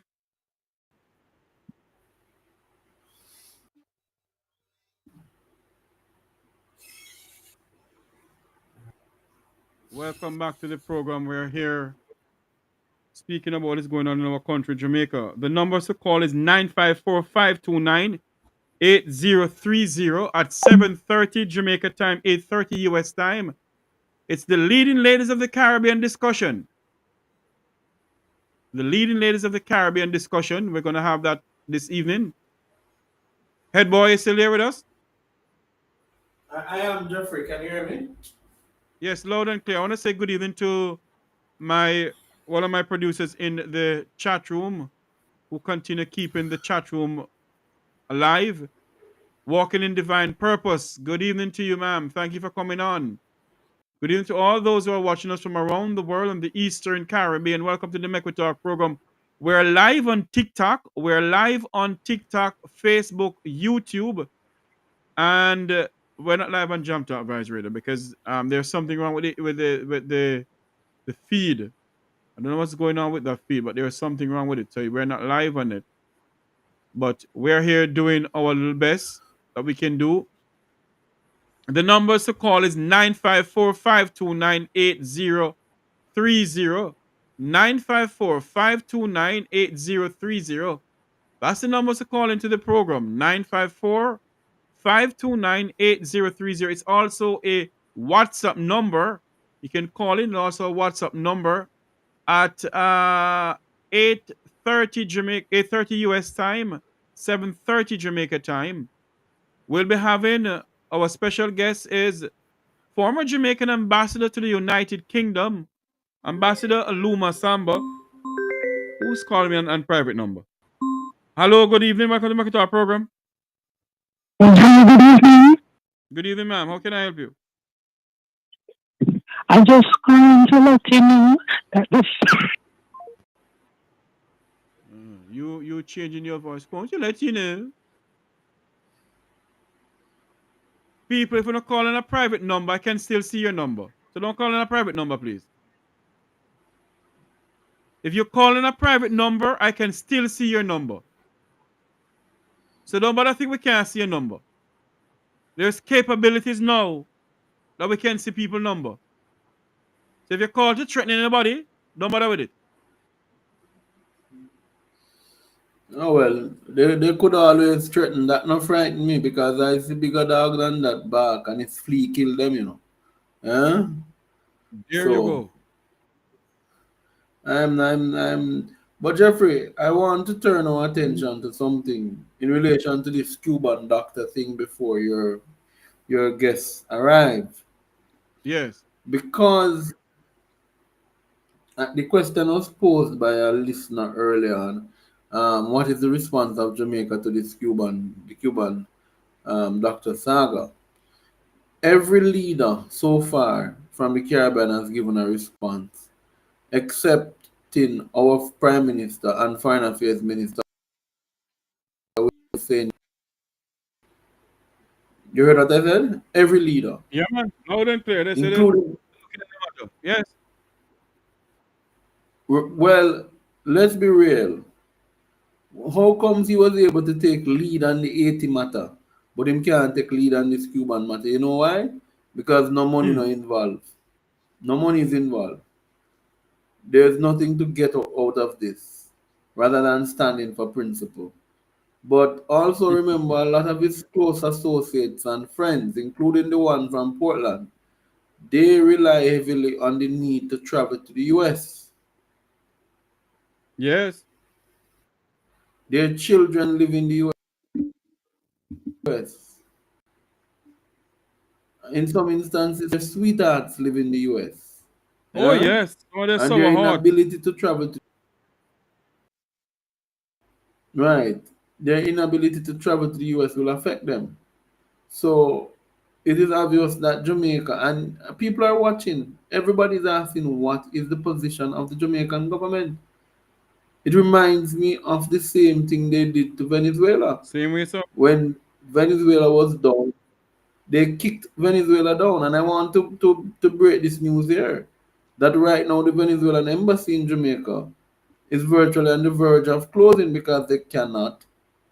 The JLP government has refused to assist them in getting their funds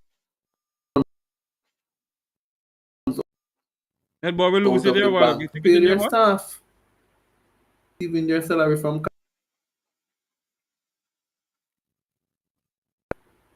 saying that the Caracas? Venezuelans are having an issue.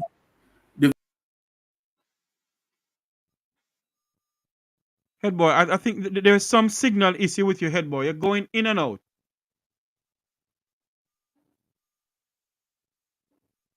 The internet Head is boy? perfect. Head boy, repeat what you said a Can while you ago. hear Because me? you went in and out. They're having Can problem doing you, what?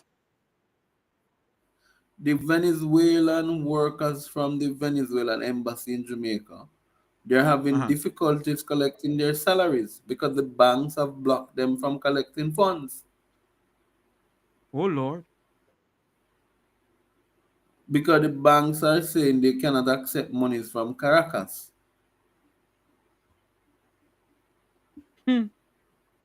They want to pay their rent for the building that they're in now. And they have owed serious amount of rent. And what's your name? Camila Kamina Johnson. has not done anything to say let's facilitate the discussions because they're still on our soil with Venezuela. Even though they have closed the delegate the office in Caracas.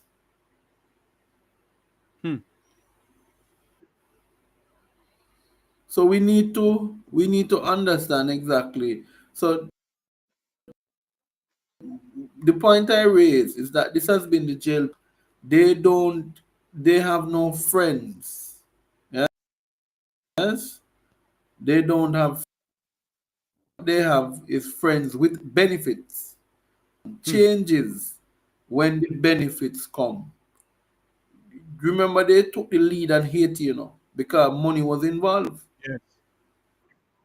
And we're saying this thing as the Cuban situation, which affects the health care and the livelihood and lives of Jamaicans, the government should issue a position and be prepared to stand by that position. I want to play a video here with. Sorry, go ahead. They cannot issue a position because a lot of them are ex-American banks where their monies are passing through, and they know that on them. It's not just restricting their visas. Americans can block access to them having access to correspondent American banks that move their USD.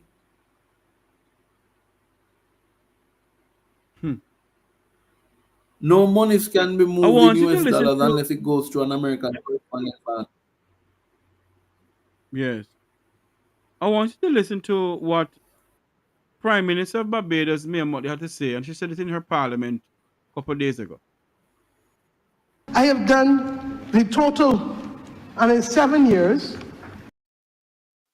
I think it's the wrong thing I'm playing. Sorry. Continue from your head, but I can find the right thing, please.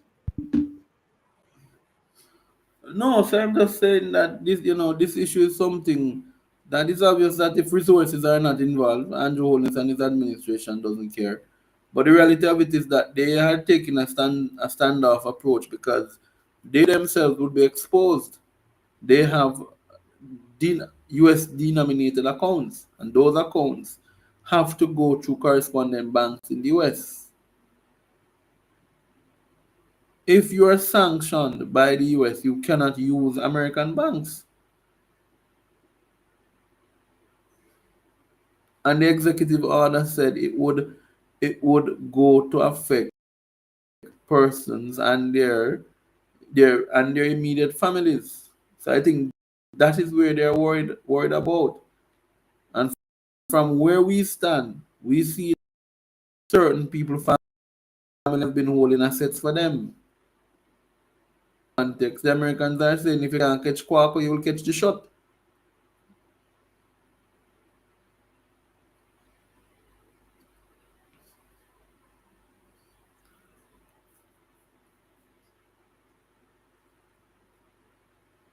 If you can't catch Anyway, Quack, we catch Jeffrey, a shot indeed. Let me come out and come back in because I think I see the issue on my side here as well. Okay, go ahead. Let me come out and go ahead. We are speaking to Head Boy.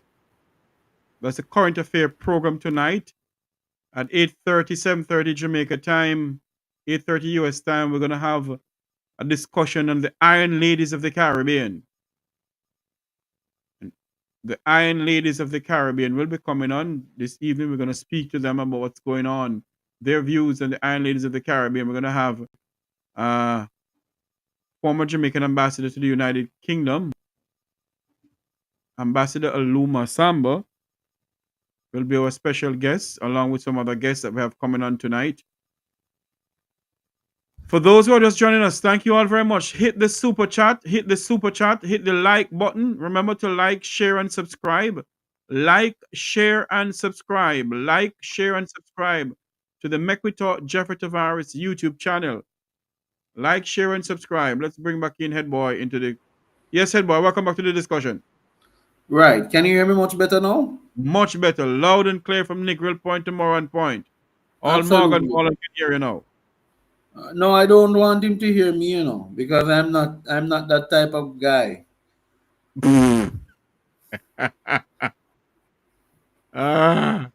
He could go listen to Warmington.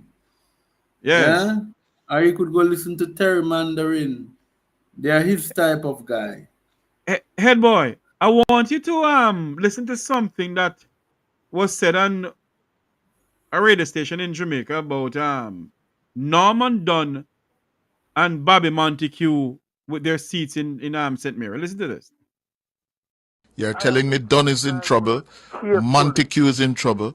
They have to be working damn hard. Well, I said that they have been doing a lot of 9th hour. Then that means that they're in trouble? And I am not in... You see, I don't know if it was this party night. You don't want to say it. You don't want to say it, never. Me can say it. What you're indicating is that the party chairman, Bobby Montague, the state minister, Dr. Dunn, are in a spot of political bother as they try to win re-election later this year.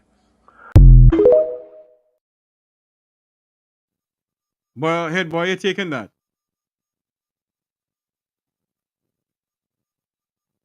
It seems as if... Oh, it is simple.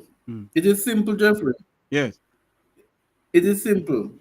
I pointed it out the other day when we were doing a count and a check across the country. And you said to me, what? Bobby Montague is going to lose Western St. Mary. I said, Jeffrey, let me explain something to you. There are 5 divisions in Western St. Mary and Bobby has only 2 of them. The PNP won 3. The PNP had none before that local government election. None. So don't let them fool you. They are on their verge of losing. And that is why they have brought the Gestapo general. That's what he is, a Gestapo general. So in addition to being an idiot, his new name is Heinrich Goebbels. Yeah? Hold on. Good night. Welcome to our program. You're live. Where are you calling from, please? I'm calling. There's a question. There's a question I want to ask. Yes, go I ahead. don't know if you are Ed Boy. Ed Boy, you are Ed Boy can clear it up for me. Dalrymple has been charged by the court, right? Uh-huh. Where I think the judge has dropped the ball. I've given her a sentence to make an example out of these criminal politicians in Jamaica. And I am wondering now if the judge has fined and she has paid a fine. That's a criminal offense, right? She was charged for a criminal offense, right? If the judge has done what? I said the judge she was charged for a criminal offense, right? And the judge has given her practically a letter off the hook there. In other words, Given her a fine. she charged her, she paid some money and she gone. And she gone, right. No, I am saying if a regular Jamaican was to get a job, right? And go and apply for a police record, don't that would come from them police record and they could not get a job. Of course. So why is she still representing the people of Jamaica? That's what I want to ask. Because the people that put her there and they want her there. So isn't she supposed to go through the regular process like people get a record expunges like a regular like anybody else? No man, she is the people of the Vumvavon, the Vumvavin. We live below a crossroad. We're nothing. I mean, this is bad. But Jeffrey, the caller is on. Hold on for me, caller. Head boy, I want something to you. Go ahead, head boy. No, you're onto something, caller, because if you offend, you ought not to be serving in Parliament, you know. It disqualifies you from serving in the House. Right. It disqualifies you from serving. And I'm saying that, but look what happened. The JLP is who created their problem. From Parliament, they knew the matter was coming up again in the court. They forced this by-election in that seat instead of putting in a new candidate in the seat. Because they were afraid to lose to Paul Patmore. Right? Because Paul Patmore was popular than the candidate that they were suggesting to use. So they had to go back for Dalrymple. And then the PNP did not contest it. But the point I'm making quickly is why is she allowed to? So we wasted all of this money for an election. Close to $20 million was spent to run an election in there, you know, or more. 30 million. Why are we now down this road again? Because I'm right, legal expert, but something doesn't add up in this, because if you're charged, you shouldn't be able to serve in the. And remember, she was found guilty. So it's not that she was charged but not found guilty. She was charged and found guilty.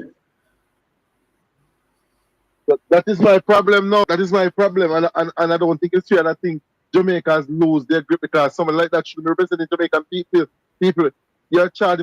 When a politician rob money, you know, you rob the whole nation, you know. It's the nation robbing, you know. You rob my kids, everybody grandkids, everybody kids in Jamaica, you know. You rob everybody kids, you know. But the fact of the matter is, caller, you and I and Head Boy will see that. Does the Jamaican people, it look like Jamaican people don't see that at all. The Jamaican people sit down and accept it and say, okay, Mama D, we want Mama D, we want Mama D. Did you hear them in Trelawney when she was in there? Well, I tell you, we lost a moral, man. We lost a moral compass, man. I think we need to get back some Jamal in Jamaica to educate our people and make people understand what is going on. Jamal is down there, but they have a different name. Well, I tell you, it's bad, man. It's bad. Yeah, but here they saying, you can lead a cow to the water, but you can't force him to drink. Definitely so. Yeah, well, that was what I wanted to find out, because me know that's a fuck, and me I tell somebody, and somebody say, boy, you know, say, true way that, and it's like, we don't see all this possible. She should be representing the people. As a matter of fact, hold on there, don't go anywhere, caller. Head boy, can there be a petition signed against Marissa Dalrymple from contesting the next general election? There can be. And it should be sent to the government. But don't even waste your time, because if I my mood at GG, I think I will not come back on any program again. General is as green as it gets. Mm. The That governor is why he on the signed. same road that Robert McHugh, the chairman of the JLP. Oh Lord. You hear that I said? And that is why he The yes, I heard governor it. That is general why he and Montague are neighbors. But go further than that. The governor general, right, hosts parties at his house, at his residence, and non-JLP MPs are present at the functions. Not even inviting the PNP MP, not even inviting the lone PNP MP. Non-JLP MPs are present at the function. So it tell you remember he was appointed by Bruce Golding, This governor general was a campaigner for Olint. He used to go around with the owners of Olint to tell people to invest the money in Olint. the You same can't hide the from same that. company that went belly up. Yes, when he was at the conference of Seventh-day Adventists. Remember, he was a leader in the conference of Seventh-day Adventists. Yes, His church lost billions in Olin. Billions. Imagine used to go around and tell people, oh, the Lord is going to transfer the wealth of the wicked for the righteous. Invest in Olin.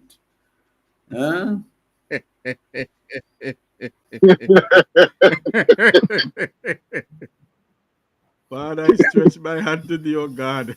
This Yo, country of ours. yo. Jeffrey, no wonder when I said Jamaica is a real place. Jamaica is not a real place. Then come and try convince my father to invest. My father said, my training that I learned tell me that it is not ability and decision to decide what to do with the church money. It is the church must tell me to do it. So no go with that.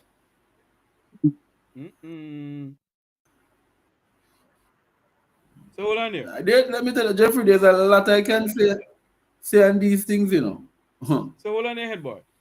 You're saying to us that the current governor general who just love to go around and yam and open places and kiss, he was a part of the Seventh-day Adventist Church that I know. But he used to go around and tell people to invest in holdings. Him and me have the whole heap adopted picnic them where they can know me talking. I'm trying to figure out who you're talking. Nobody telling me no. Major Louis Manning used to be in the army. Yes. He's a music. So which singing family you have? With the singing, you don't know that him have some children who can sing as well, adopted children. No, sir.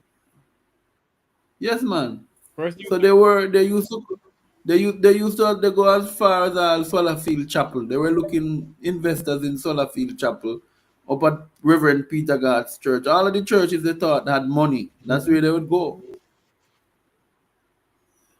Oh, yeah. Yeah. They went up to even Almila. Almila was with them too.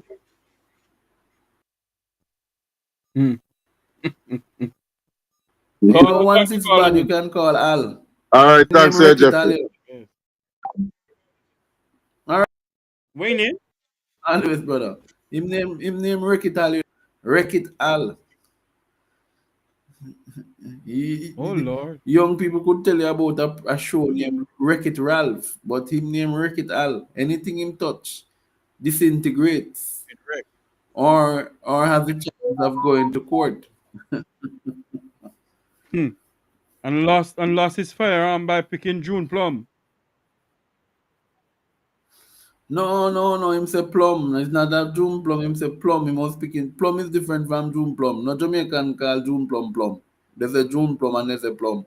He say in the pan Sharpwood Road I pick plum. And me walk the whole length and breadth of Sharpwood Road I look for plum tree. And me no find none all no. and then I What you cut mean them the down. man? Head boy, come on now, man. The man say he was picking plum. You don't know if he was picking the plum? Well, that might be that plum, but there was no cherry there.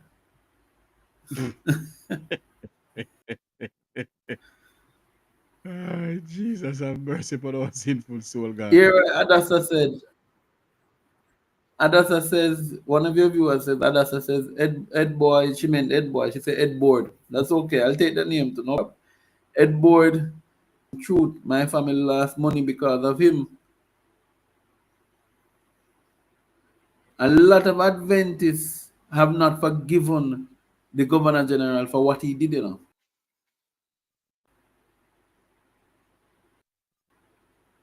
What is wrong with Andrew? To the Who is saying that nobody going to win the election? To cover up. Huh? Did you read what Andrew said in this guy, Andrew Blake, whatever his name is?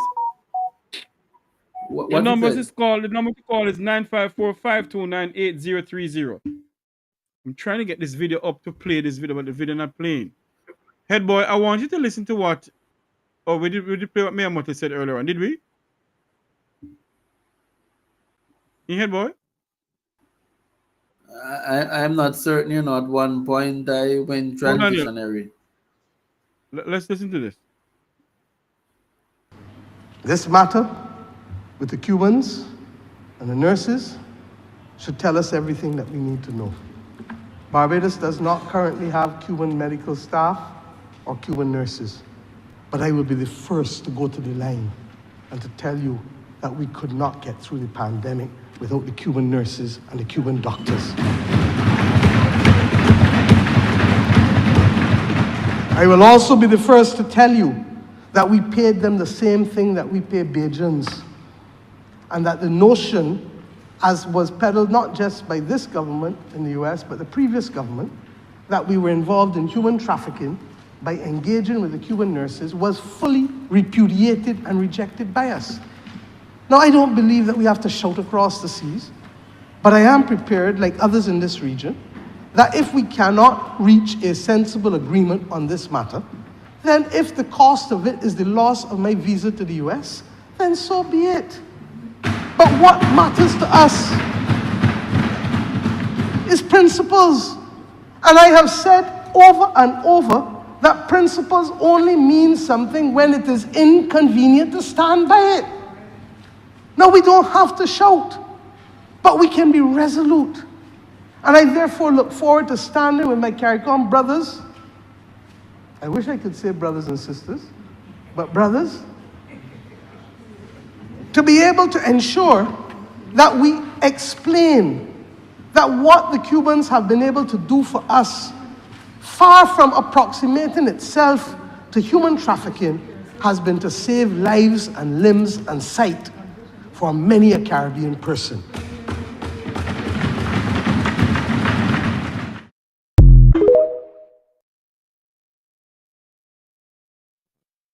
Head boy, you heard the Iron Lady of the Caribbean? Can this Prime Minister of this country come out and speak like her? Oh, she don't have 28 bank accounts worrying about, you know. When you have no baggage, you can speak free, you know. As we Jamaicans would say, you would be a Mary Lee. You would let a certain thing be free. But when you have baggage, right? When you have baggage, you cannot be free. And the reality of it is, don't expect Andrew Holness and Kamina Johnson to take a position on the Cuba. They have never taken a position on it. They have never taken a position on nothing except Haiti, where the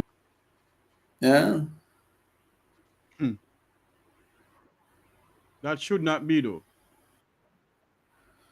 You can't. Jeffrey, a lot of things should not be, but they are happening. Andrew Holness should not be prime minister with 28 bank accounts of unexplained origin, but he's prime minister. And Marlon Morgan would never be no Senate in no other Caribbean country, but he's a senator.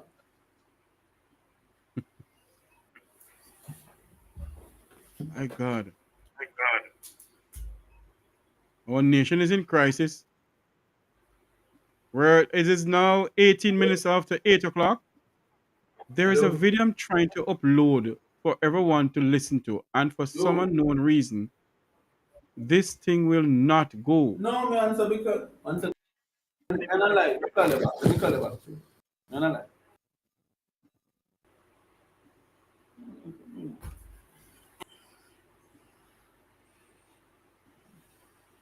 Oh lordy, let me see if I can get it over here. Hold on for my head, boy. I'm looking for something. I hate to come on here and look for something at the same time, but I have to. I heard a well-known Jamaican activist head boy is saying that we should boycott the next general election. You heard about it?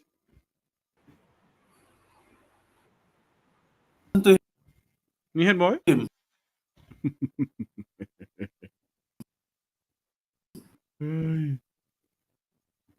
it is. I'm looking for this. I don't care which activist you want to be. Yes. Hold on for me. There is I find the video. Let's hope we can play this video here.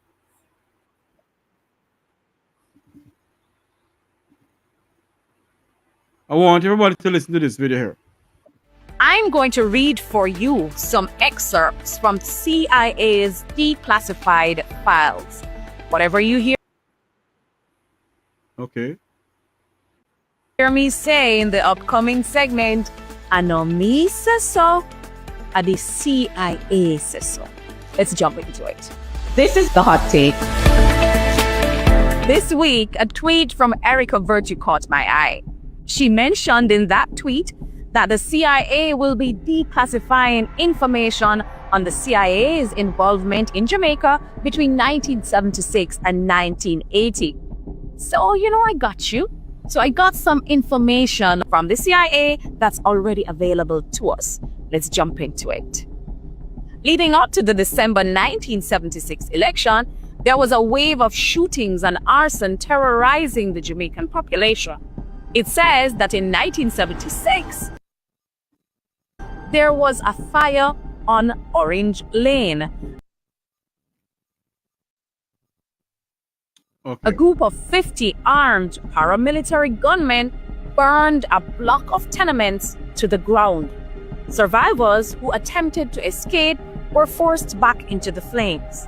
Documents and weapons found in JLP leaders' possession outlined a plan for a US-backed military coup before the elections. The source of this?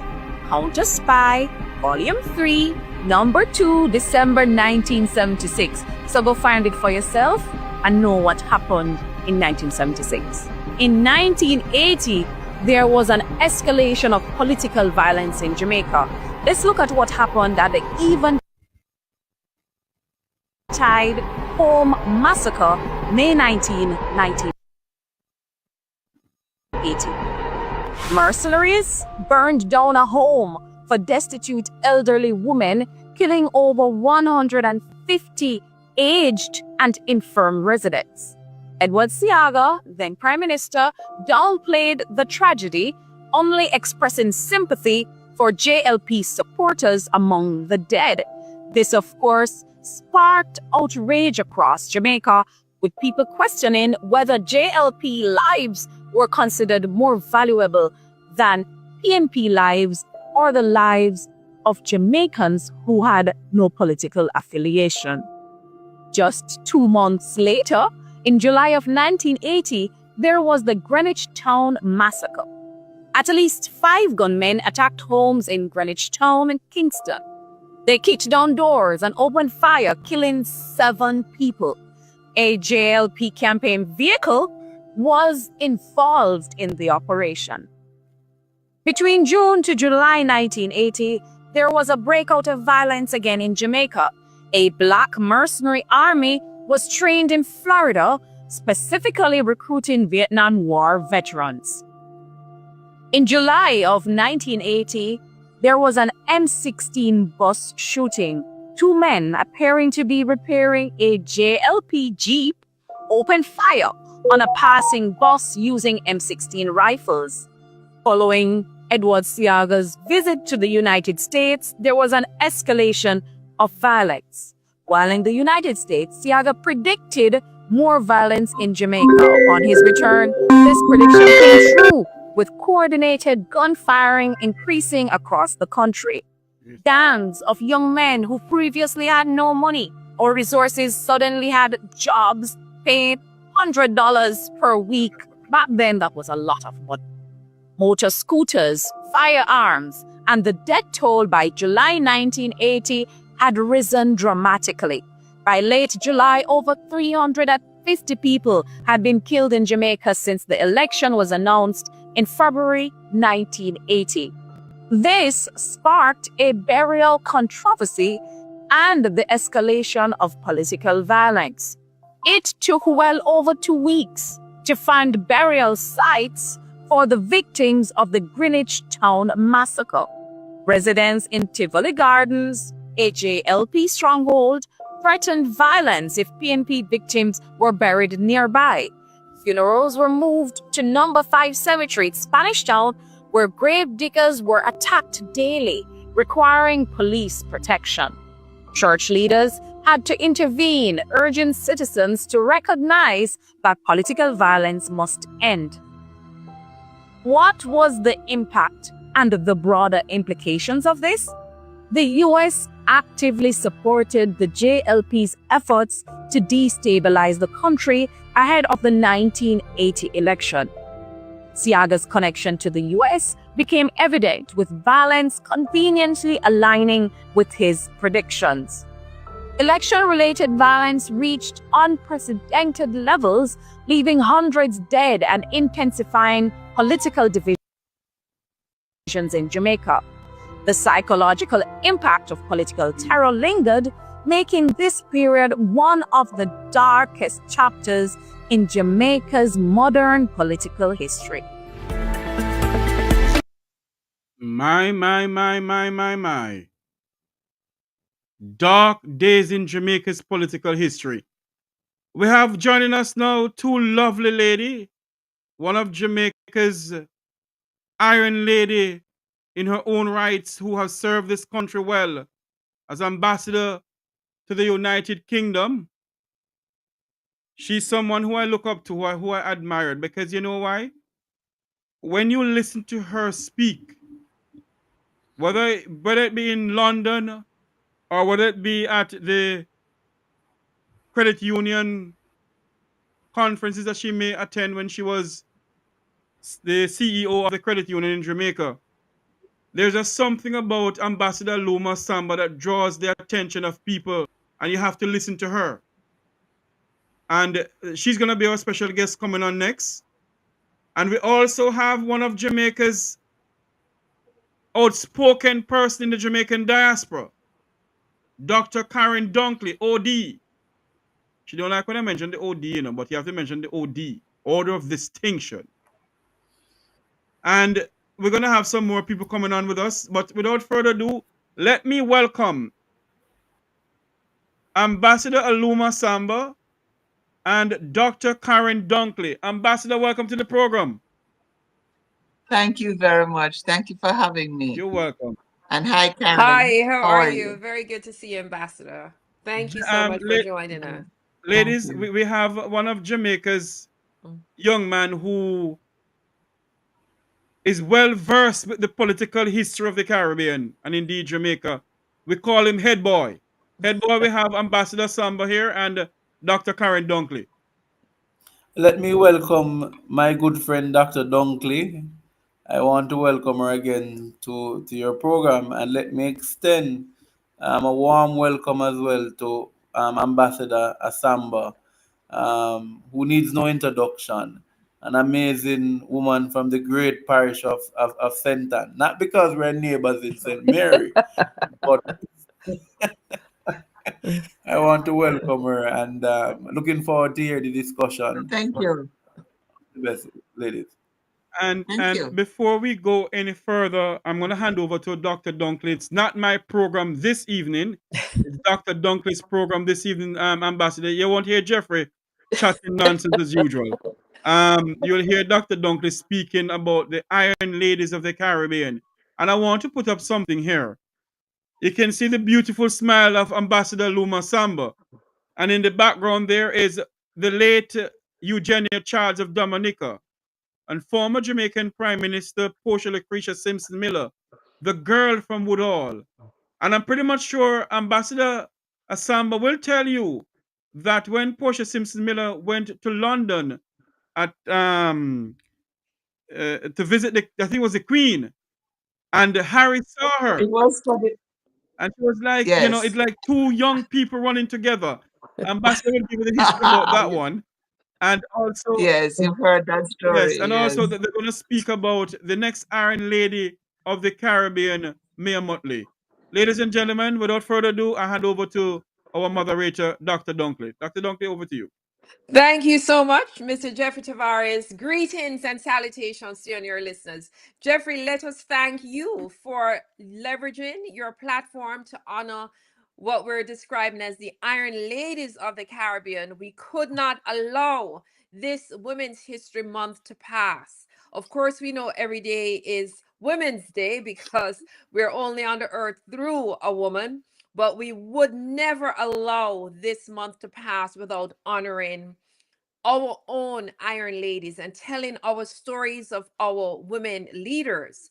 And the Caribbean has managed to do something that the United States has not yet done. It's to elect women to lead the nation. At this time, we do have a very exciting, engaging panel, and we see the wonderful Aloun Assamba, Honourable Ambassador. So what we'd like to do, Jeffrey, is to introduce our guests, our panelists formally, and absolutely invite them to talk a little bit to us and with us about these amazing women who continue to inspire us.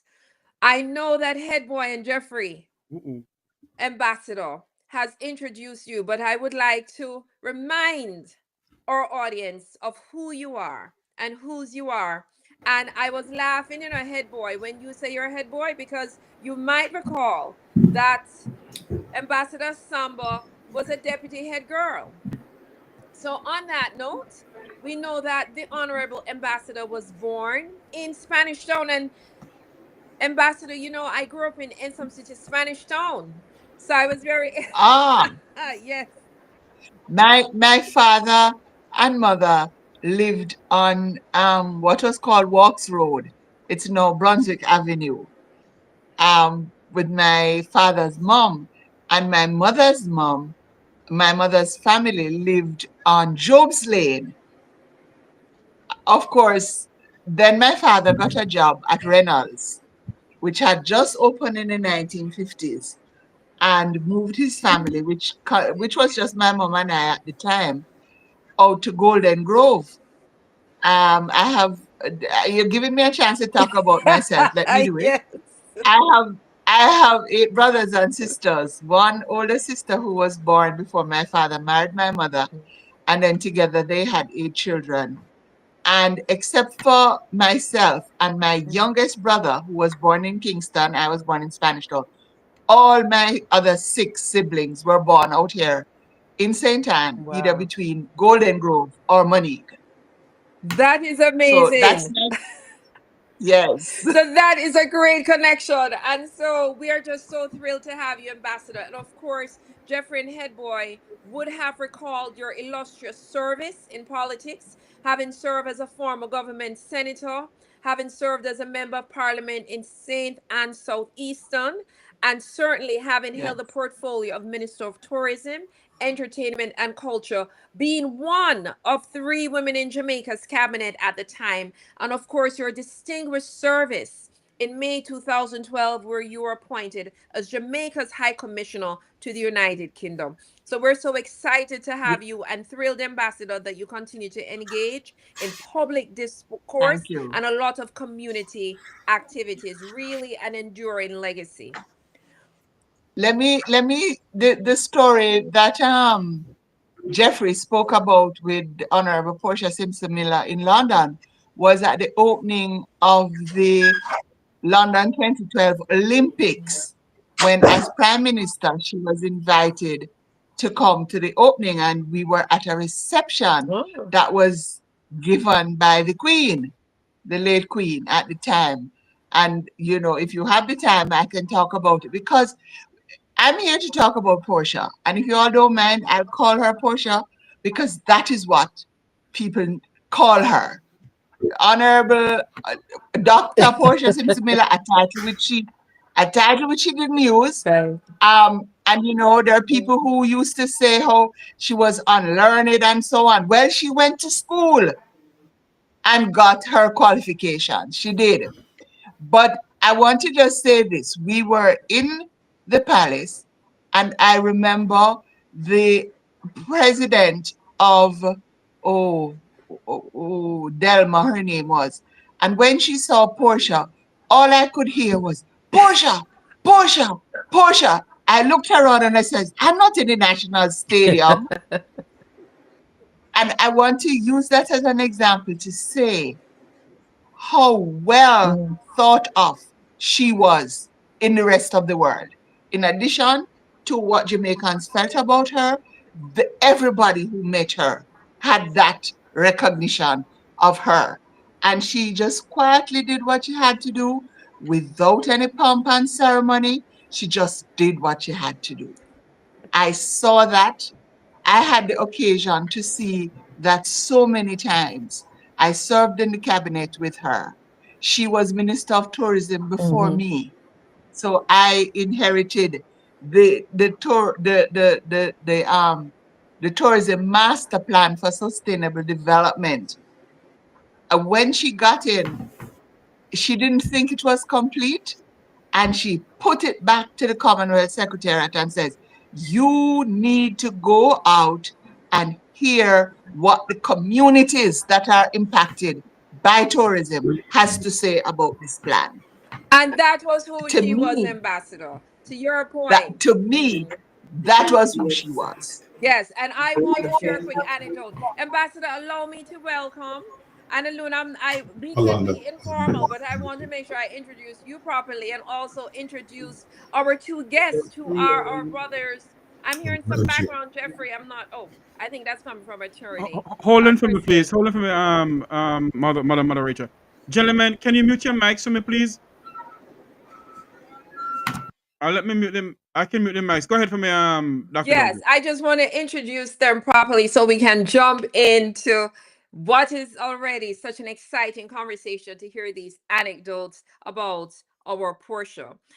Attorney Christian has joined us, and really excited because these two men, Aloun, Ambassador, and Jeffrey, are quite erudite. They're prolific writers. They're natives of Dominica, and I always say Eugenia Charles is Dominica because people would often be confused with Dominican Republic. And growing up, I would be like, no, it's Eugenia Charles is Dominica because my mom was a tremendous fan of both Eugenia Charles and Portia Simpson-Miller. So attorney Gabriel Christian, he's the principal of the law firm Gabriel J. Christian and Associates in Bowie, Maryland. He's a native, again, of Dominica. He attended the University of the District of Columbia College of Business and Public Management in Washington, D.C.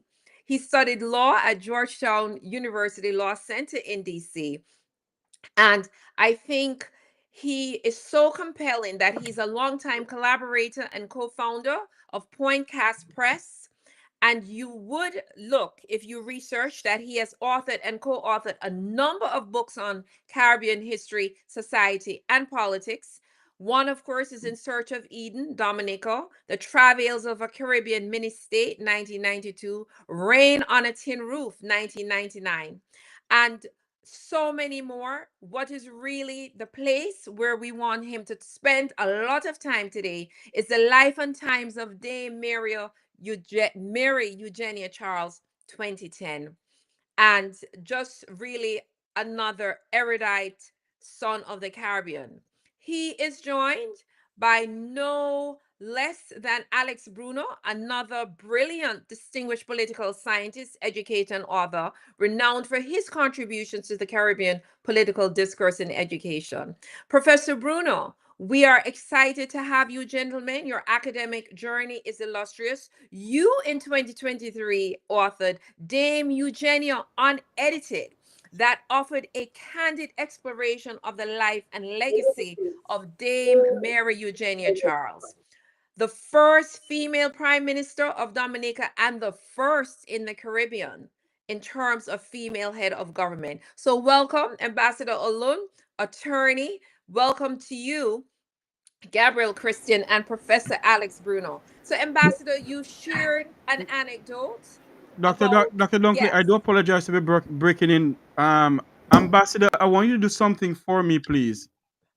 Can you put the devices you have that you can see your face properly? Because if I put it like this, there you go. There you go. Much better. Go ahead. We're seeing her now. Yes, I can see her now.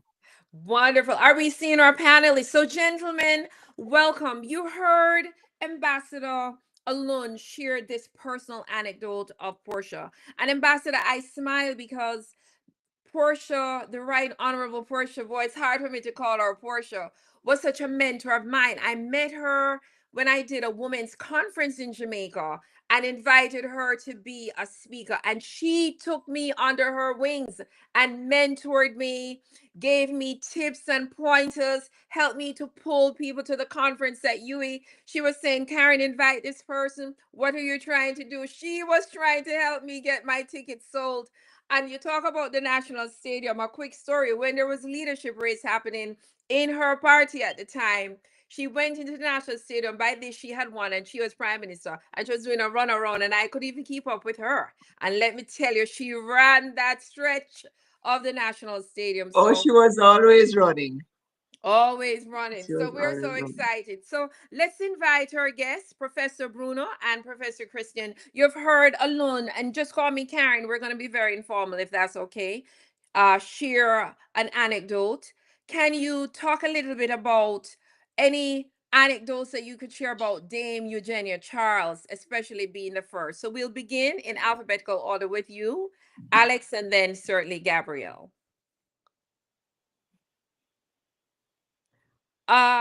We have unmute, please, Professor Bruno. Thank you. Is it good now? Yes. Yeah, man. So I'm happy to be here.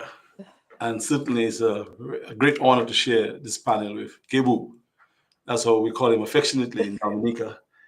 I yield to him because he's a senior scholar. He has been at this long before me, and his book on Dame Eugenia came out before mine. Of course, mine came out in 2023, and it chronicles the life of Dame Eugenia. Actually, it's an interview that I did with her in 1999, and I transcribed the full-length interview verbatim, and there's some editorial notes and some afterword coming out of the entire interview. But the big story about Dame Eugenia and myself is that I joined the police service in 1990, and she fired me, her government. At the time, it was, I think, a kind of practice where opposition voices, especially of younger people, did not see the light of day. And I was one of those who was unfortunately unceremoniously fired by her government, only to find out that a few years after, as a broadcaster, I was given the task, the humongous task and great opportunity to interview her for a program on the national radio, national broadcaster DBS. After the interview, she says, look, I do not want my interview played if Patrick John, who was also interviewed for a program called 100 Great Dominicans, she said, if he's a great Dominican, she does not want to be a great Dominican. And she says, no way her interview is to be played on DBS. So I held on to the interview. And up until last year, and I decided, well, 2 years ago, and I decided probably it is time, because she didn't say that the interview should not be placed into a book. She said it should not be played on DBS. So we transcribed it, and that's what we have offered to the world. So, I mean, I'm not too sure we have enough time because Gable himself has so much to say. I've read his book over and over and over again. And the good thing about it is when different writers present their work on the same individual, you could see the cross-references of facts. So I can tell you that his book is authentic, and mine also really comes on the heels of his book as well. So I'm not too sure how much I should say before Gable really jumps in. I would like to, of course, for us to share notes if we can, and to answer any question you may have as pertains to Dame Eugenia directly, because I could speak for the next 2-3 hours just introducing the work that I did on Dame Eugenia, the interview, how it was, how it went, the question I asked her at first, how intimidating she was as an individual, and how soft and gentle I found her to be as a person when she actually let me into her world. So she had this persona of an iron, but when she lets you in, it is like, you know, you're skating on ice, or you're drinking water, or you're really enjoying a cordial moment. Then Eugenia had a persona that people somehow got intimidated by, but she was not that all the time. She told me that this is her defense, her way of dealing with the rigidity of the patriarchy. So she had to put on a metal, so to speak. But Gable can confirm she was a really gentle person inside, a very ideological person. She was a conservative personified, but beneath that, she was a wonderful, gentle being. Thank you so much. And Chris is asking for the guests to introduce themselves. Chris, we did introduce them. We'll drop some pointers in the chat so you can see their bios. We only have them for an hour. Thank you so much, Gable. And then we have some questions. We want to hear so much more. Go ahead. Well, first of all, thank you very much. It's a high honor and privilege to be with a people who I consider my own. I was born in 61, so I can say that I was warmed by the embers of the Federation that disappeared in 62. Our books in elementary school were done by Micro Teachers College. Our cadets camped at Uppack Camp at the JDF and at Saint Ann's. Most of those scholars went to UC, that they called in those days, University College Mona, and many of them married beautiful Jamaican women. And of course, when we were children, Bruno is too young to remember that, we had no radio except VOA, BBC, and Radio Trinidad and Guardian because we're closer to Trinidad. But on the weekends, we had radio from 9 a.m. to 2 p.m. And it was at the back of the Roseau Public Library, and it has been run by a guy called Jeff Charles, who had gone to UC, he'd gone to University College.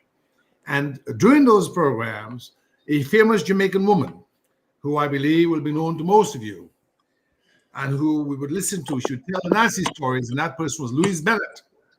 And she was a folklorist from Jamaica. And I had the high honor and privilege in 2006. I never got to meet her in person alive, but I was brought to National Stadium. I know there's a person, and the former Minister of Tourism at the time, John Jr., my friend and brother, to National Stadium to see Louise Bennett in repose. I say all of this to say that it's so important what it is we are doing. It's so important what Brother Bruno has done for us to find a way to institutionalize memory. I know of Nani of our compound town. Nani, of course, is the first great Caribbean heroine that I was familiar with because she was spoken about in the early post-World War II history of the British West Indies, a history that gave more credit to our indigenous people and to our African descended people and to our colonialized people in a way coming from our own educators and our own philosophers. And of course, you had people like Edna Manley, the wife of Norman Manley, and the Jamaica School of Art, and bringing in, art and all of that with Rex Nettleford and the rest of it. What is interesting about Eugenia Charles is that Eugenia Charles was a member in London when she was at the London School of Economics with the following persons. She was a member of the West Indian Student Union, the president of which was the original Burning Spear. The original Burning Spear in Jamaica is not the reggae singer. How many Jamaicans know that the original Burning Spear is Dudley Thompson? Dudley Thompson. Yes. Dudley Thompson was an organizer of the 1945 Pan-African Conference in Manchester. And he went organizing in the uniform of a flight lieutenant in the Royal Air Force. He was one of the first black officers in the Royal Air Force, and then he went on to Oxford. But when he organized the conference with the likes of Eugenia Charles, whose father brought Garvey to Dominica. So listen to this. Dudley Thompson organizes the Pan-African Conference in 1945. Who's on the West Indian Student Union? Forbes Burnham later became President of Jamaica, or Prime Minister of Jamaica. Guyana. Dudley Thompson. Guyana. What did I say? Jamaica, Guyana. Forbes Burnham of Guyana. Michael Manley of Jamaica. Dudley Thompson of Jamaica. Elsie Govert became the first PhD female in British West Indian history. She was there with them. Squadron leader Philip Louis Ulrich Cross of Trinidad. And I believe Compton of St. Lucia may have been there as well. And then the famous Errol Barrow of Barbados. Amazing. We had about 6 or 7 future. Tom Adams of Barbados came around as well. Leaders of the Caribbean in the same organization with Eugenia Charles, whose father brought Garvey to Dominica in 1936. And she was there at London to do an LLM. She had, her mother was a grocer. Her father was a planter/industrialist. He had a lime oil factory. He went to Russia during the Civil War to sell lime oil to the Russian army because of scurvy. And he sent his 2 sons by boat in 1919 and 1920 to New York City and by train to Alabama to place them under the tutelage of the famous African-American scientist, agro-scientist, George Washington Carver at the Tuskegee Institute. So she came from a phenomenal family. Her older sister, Jane, her father wanted her to be a scientist, but she was at the convent high school teaching, and she went to London, became a nun, and she died of what they called in those days consumption, tuberculosis. And so Eugenia Charles, as our brother Bruno aptly stated, in the very gender-biased culture of the time, had to adopt the persona of a man. She spoke like a man. She walked like a man. She commanded like a man. She never got married, never had any children, but she was motherly nonetheless. And that's why her memoir is called Mamo. That was the same way that brother Bruno affectionately calls me Gabo. They called her Mamo, as in motherly. And he said something that I endorse fully. While she had that exterior posture of being the Iron Lady of the Caribbean, when you got to Charles, she was a very gracious, humble, kind, and welcoming person. And I have no reason to say this for political affinity. I got into the University of West Indies in 1981 and 82, and my scholarship was taken. It was a time of the Cold War. But I'd come to Jamaica as a child, as a teenager. I was on the way to Cuba in 1978. I was in sixth form as president of the Federation of Students. There was a festival of youth and students. We stayed at St. Joseph Teachers College in Kingston. We had a conference at Mona organized by the Jamaica Union of Tertiary Students and the PNPYO, that's the youth arm of the PNP. Michael Manley was then prime minister. And then we took the train. The train was running through the hills of Jamaica to Montego Bay, where we took the Comandante Pineres to Cienfuegos, Cuba. And so coming to Jamaica at 17 consolidated my sense of Caribbean nationalism. And I was a young man of the political left and Pan-Africanism. And when Eugenia Charles came on, she came on during the time of the Cold War and Ronald Reagan and Edward Sinaga and that crew. And so my politics was not in favor, so I lost the scholarships. Wow. So you have quite a very personal memory and interaction. So Aloun, let's talk a little bit about this, because I did not, the history is so rich. And Michael Campbell Gabo, who comes from DC and is a Jamaican leader, he's saying, I know him. So I don't know if you know who Michael is, but Aloun, I know you know Michael Campbell. But let me listen. I was the president of the Caribbean Studies Association. Oh, so you know everyone. And Georgia. You can't win any election in any university in the United States, England or Canada, unless you have the Jamaica vote. If you can't get the Jamaica vote, you can't win. There's just so many of us, eh? That's probably there's so many of us. And we're all Jamaica number 1, Trinidad number 2, Guyana number 3, and then the small islands. I'm a small islander. So as a matter of fact, you know what? When I was in Jamaica on the train, I got to tell you this story. It's a very fun. Only Jamaicans do this. Bruno, I'm not sure you're experienced this. The police sergeant, we had a lot of security because that's the time when the Eventide fire was a fire by Yellow Man. There's a old people's home was burned down, and Jamaica was under heavy attack, as we know. History has been written. Jeffrey just played that video right before Yes. you came on, Gabo. So funny you should say that, which is okay. Yes, sir. Continue. Indeed. The police sergeant said to me, he was on the train, he says, Christian, for someone from the Dominican Republic, you speak very good English,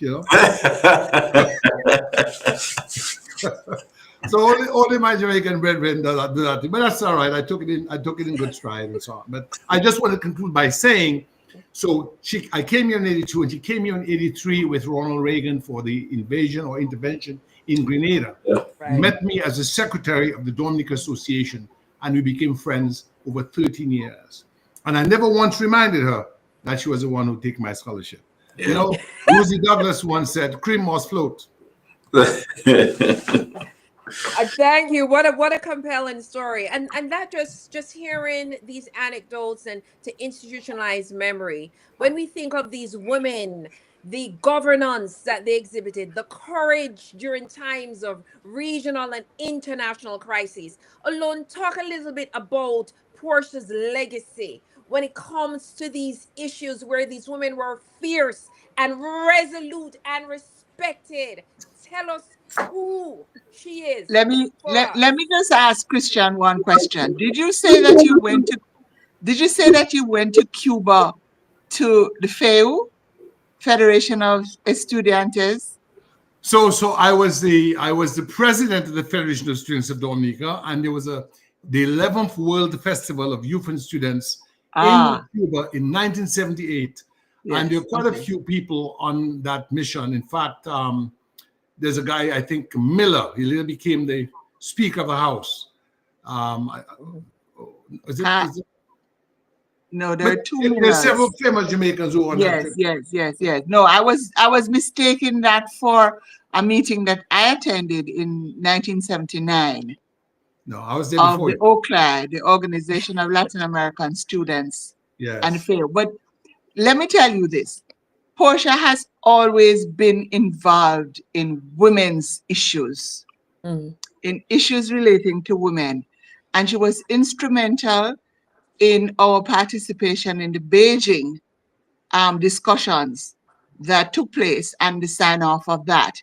She also was very involved in the United Nations and the movement towards recognizing the worth and value of women in the world and the position as it relates to people of African descent. In fact, she chaired the committee that organized the building of that monument, which exists in the UN, which was opened when she was Prime Minister. So she's been involved in that. She's been the president of the PMP Women's Movement for many years.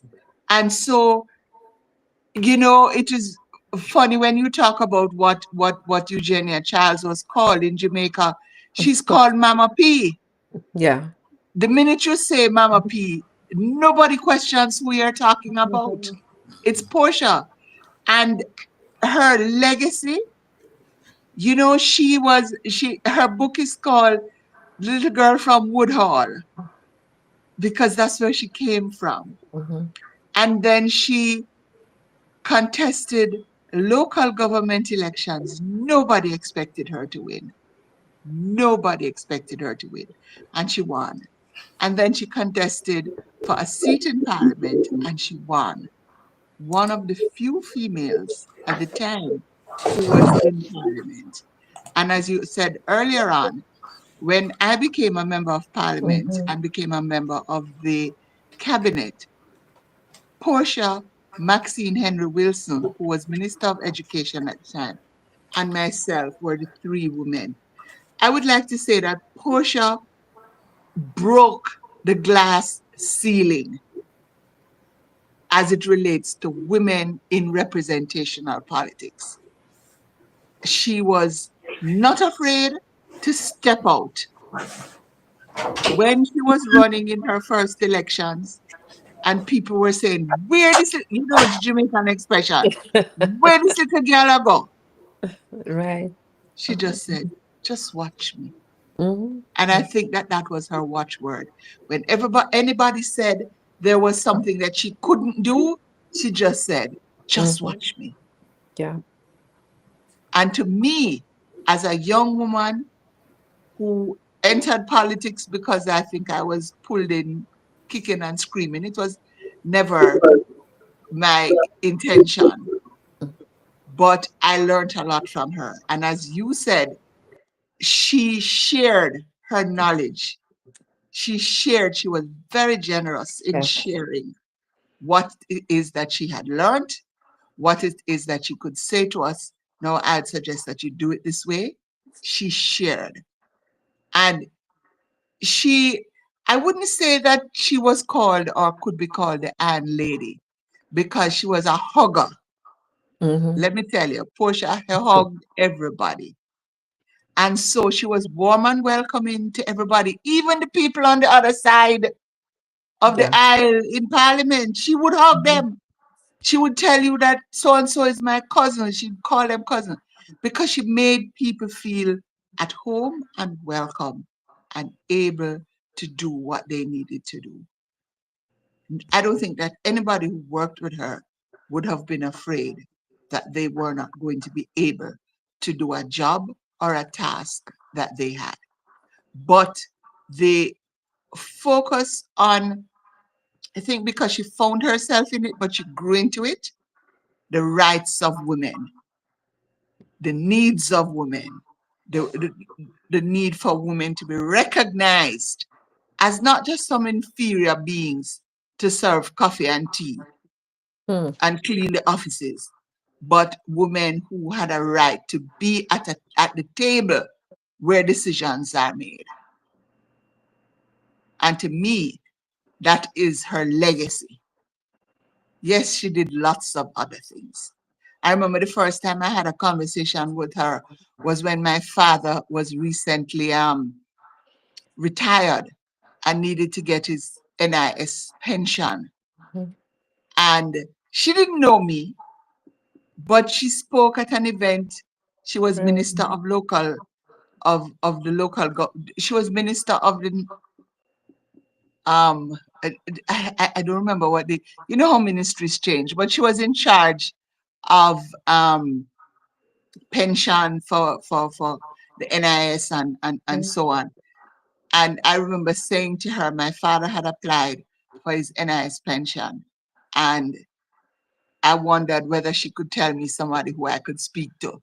That time I was just a young lawyer with no name, no history, no nothing. And she said, okay, I'll talk to you afterwards. And the next time I saw her was in the airport in Miami. And she remembered me.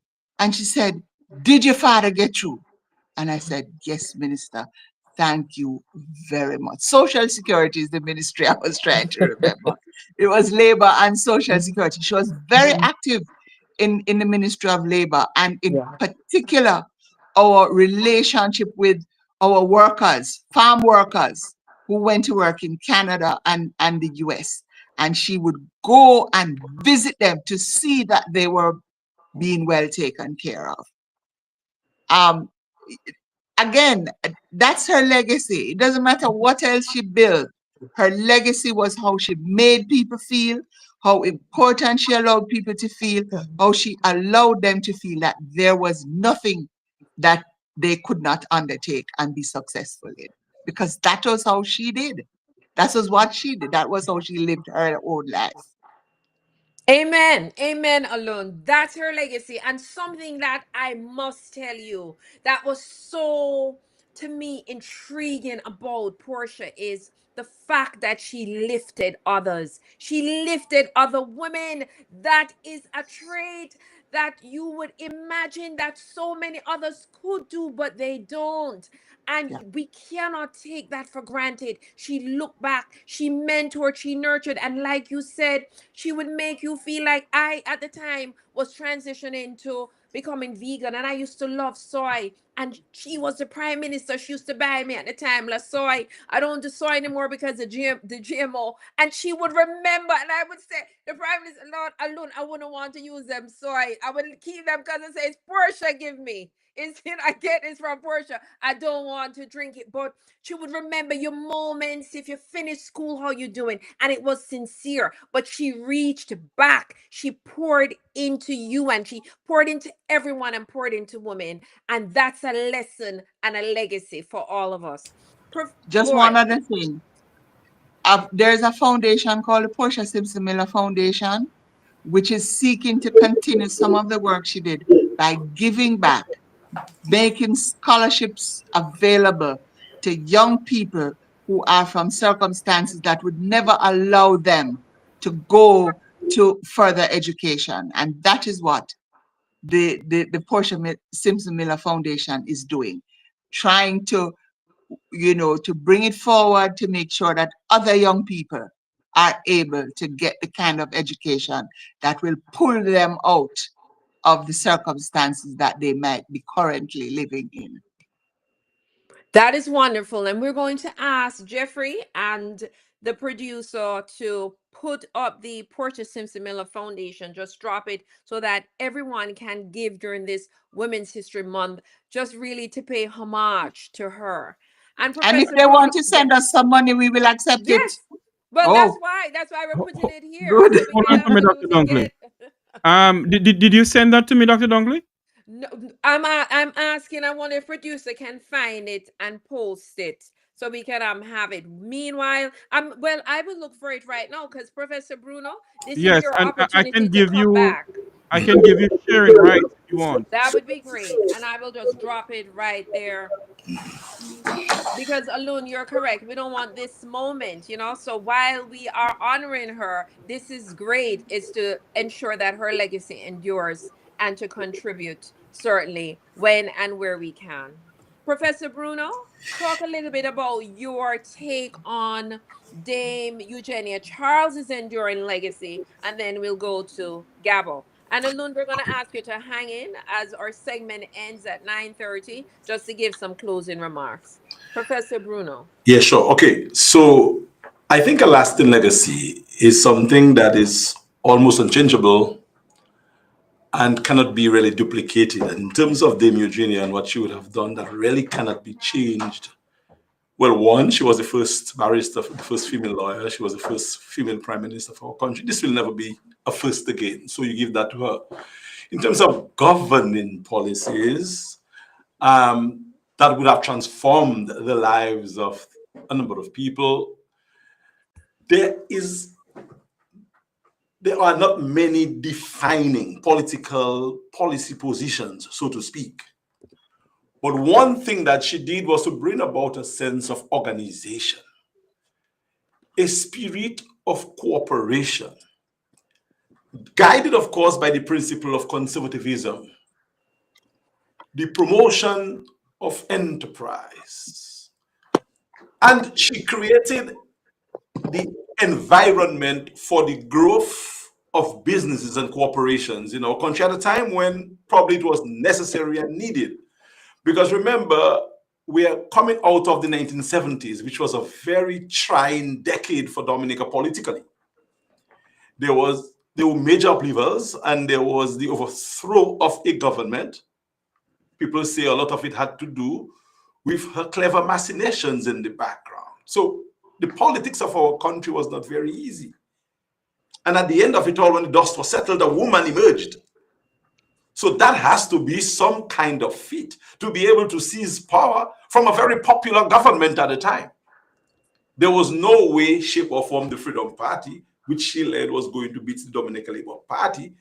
But Dame Eugenia, being the architect that she was, understanding the world as she did, working with her groups of individuals who shared her ideology, was able to seize power from a very popular government. So that has to be considered as part of a legacy as well.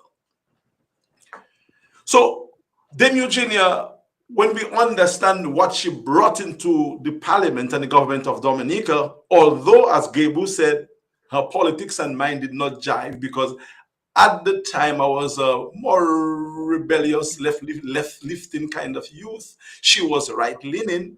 But one has to pause in awe of the accomplishments that she made. Again, we are coming out of the decade of the woman, 1975, 1976 to 1985, and that had a lot to do with the ascendancy of women into politics. But not just Dame Eugenia. We can go back in time. Mabel Moyer James. She was a Dominican who created or assisted with the creation of the Dominican Labour Party. I'm Phyllis Chandolfrey, a social political scientist.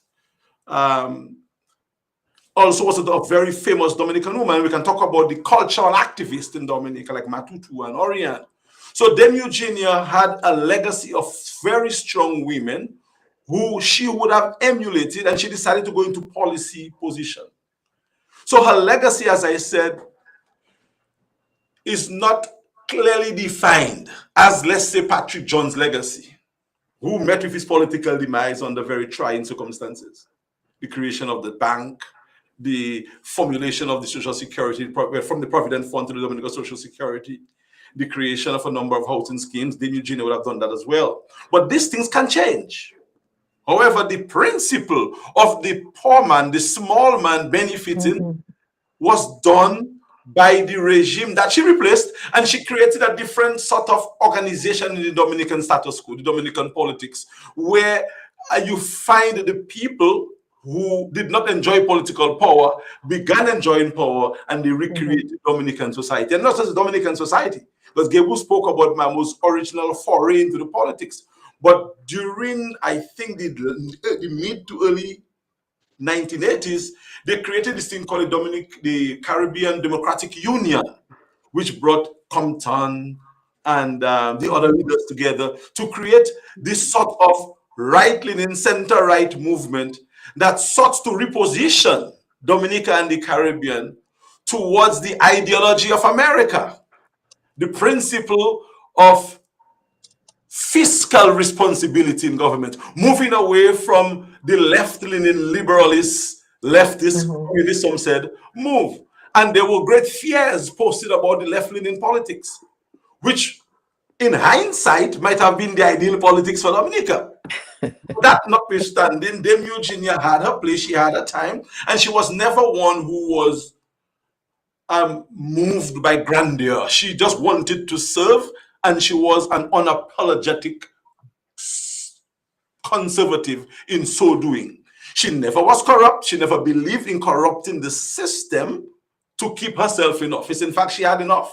After 13 years in office, she retired, of course, interfered with the transition of the leadership of the party. That hurts the party somehow, because when you speak about the great things about leaders, you must also speak about the things that were not so great about leaders as well. And I'm being totally frank and upfront with the work of Dame Eugenia. Never will I do anything to jeopardize what she would have done. I'm just a commentator, because I spoke with her, I observed her at work, I wrote about her, so I can speak genuinely and positively and a little negatively if I have to about her. That's my job as a professor, is to see it as it actually happened. So in a nutshell, although we have no outstanding, long-lasting policy position that has survived Dame Eugenia and will survive her for the next 40, 50 years, she would have done something in terms of the governance of our country that cannot be forgotten.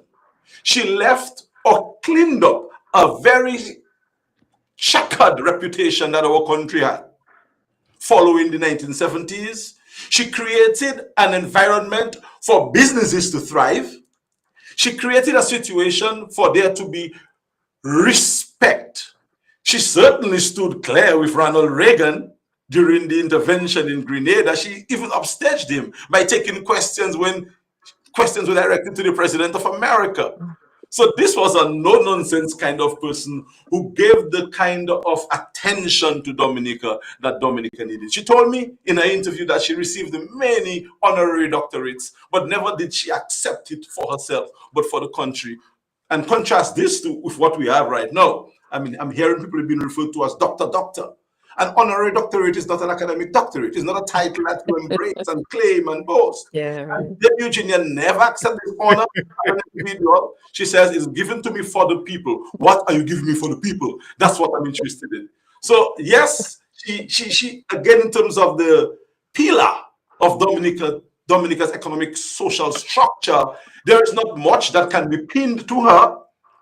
But in terms of the organization of the politics, the discipline brought into the governance, to the responsibility and the creation of a more flourished image of our country, Dame Eugenia is second to none in that. And that's what I would like to place on the records. Of course, I can speak about other things, but I just felt I would put that out there in terms of a lasting legacy. Thank you so much. And Gabo, we're going to invite you here, but Aloun, I'm hearing a lot of what we're having conversations about in our political sphere, Jeffrey. And Jeffrey, now you, after Gabo speaks, Jeffrey, you're going to come with your last question because this is your program and platform.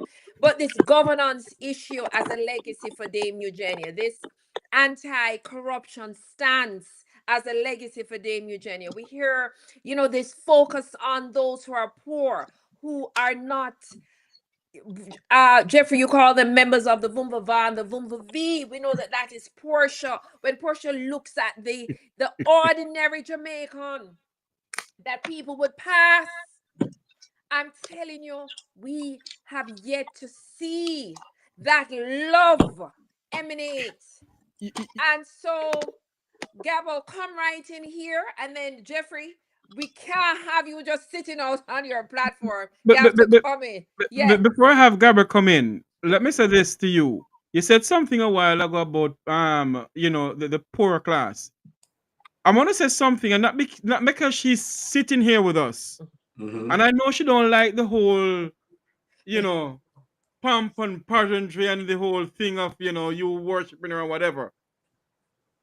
But a lot of what Ambassador Assamba don't realize too, is that although we're here to talk about a Portia Simpson-Miller, a Eugenia Charles, or a Mia Motley, Ambassador Assamba, in her own rights, you'll hear people on the road speak about her because what she has done for them.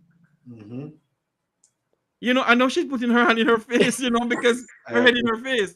But to be honest, Karren, when you hear people talk about Aloun Assamba, you say to yourself, she's a woman, who don't, like some people, as what Professor said a while ago, you have to say doctor to the most honorable, and joke to the most this, the most fat. Let me just say something to you, Jeffrey. Gentlemen and Karren, I'm a Roman Catholic. When I was 15 years old, I don't know if you know the term, have a baptism by the Holy Spirit. And I heard when Jesus said to Peter, if you love me, feed my sheep. And that at 15 years old was what I began to live my life. If you love me, feed my sheep. And as Jeffrey says, you go out and people remind you of what you have done for them. I don't keep a record of any of that.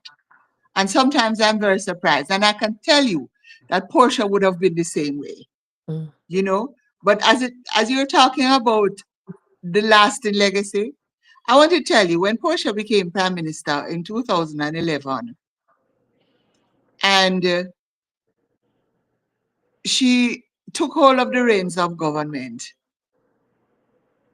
in a time when the financial institutions would not listen to us. The IMF would have nothing to do with us.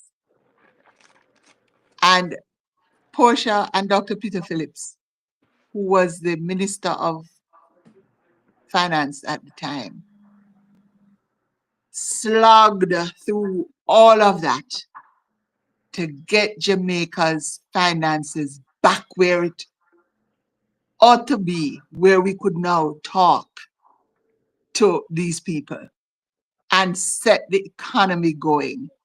So that when she lost in 2016, she left an economy that the government that took over could build on. So when you talk about legacy, she did that. She directed that. When you talk about her policies and how they affect the poor, I remember being in cabinet when she became prime minister the first time around, and we were discussing an increase on the GCT, general consumption tax. You know, when you're trying to fill the hole in the budget and you're looking at where money could come from, somebody came up with the idea of increasing the general consumption tax, and Portia says, not over my dead body, because that is going to affect the poor of this country, because they are the people who pay the general consumption tax for the most part. She would have nothing to do with increasing the GCT. So when you talk about policies, those are the kinds of things that we have to remember about her approach to governance, her approach to ensuring that people who worked with her were above board, that nobody could call their name in places, whether out in open or behind doors, about what they were doing, and just the transparency that existed. So I want to join with my friends from Dominica and share that as something that the both ladies shared in the Caribbean here. Thank you so much. Gabo? Gabo, unmute. You're muted. It looks like it's unmuted. Is it unmuted now? Yes. Yes. I want to join with my sister, Dr. Ambassador Assamba. I want to join with my brother, Bruno, in saying it's the most severe and nation-building ending crisis of our time. The leadership in our Caribbean, for the most part, has gone down the dark hole of corruption in office. I'm a person of the political left. I'm an unapologetic Pan-Africanist. That's how I came to Jamaica. Before I do that, I want to congratulate Dr. Dunkley on your OD and thank you. Your outstanding academic performance and your service to the diaspora. I only wish our government had its respect for Dominicans. Dominicans have no right in Dominica today. Dominica has been sold lock, stock, and barrel. The government in a 75,000 person country has sold 55,000 passports at $250,000 US and cannot account for it. So part of the issue with the ban that's forthcoming or is planned has not only to do with Trump. Trump has his own issues, but also has to do with what has happened in so many of our islands, where we do not have the cultural and the sort of character of rectitude that we had in the Norman Washington Manley, in the Michael Manley. Look at him say, like the other Burning Spear says, Bustamante, a little soft and so on. Dr. Eric Williams, Errol Barrow, John Compton, Eugenia Charles, Portia Simpson-Miller. Nobody could point to those persons and say to anyone that they grew fat off the land, that they used their political office to feather their nest. And that's what we have happening now in places like Dominica, where Dominicans have no rights. At least you still have a government in Jamaica that's responsive, maybe a little shaky on occasion, because we have concerns about the domination of Jamaica's economy in certain sectors. China is a friend, but I always tell people that Chinese are very proud people. I respect them for making their revolution and pulling up themselves and all of that. Do not allow for China to do in your country what they will not allow done in their own country.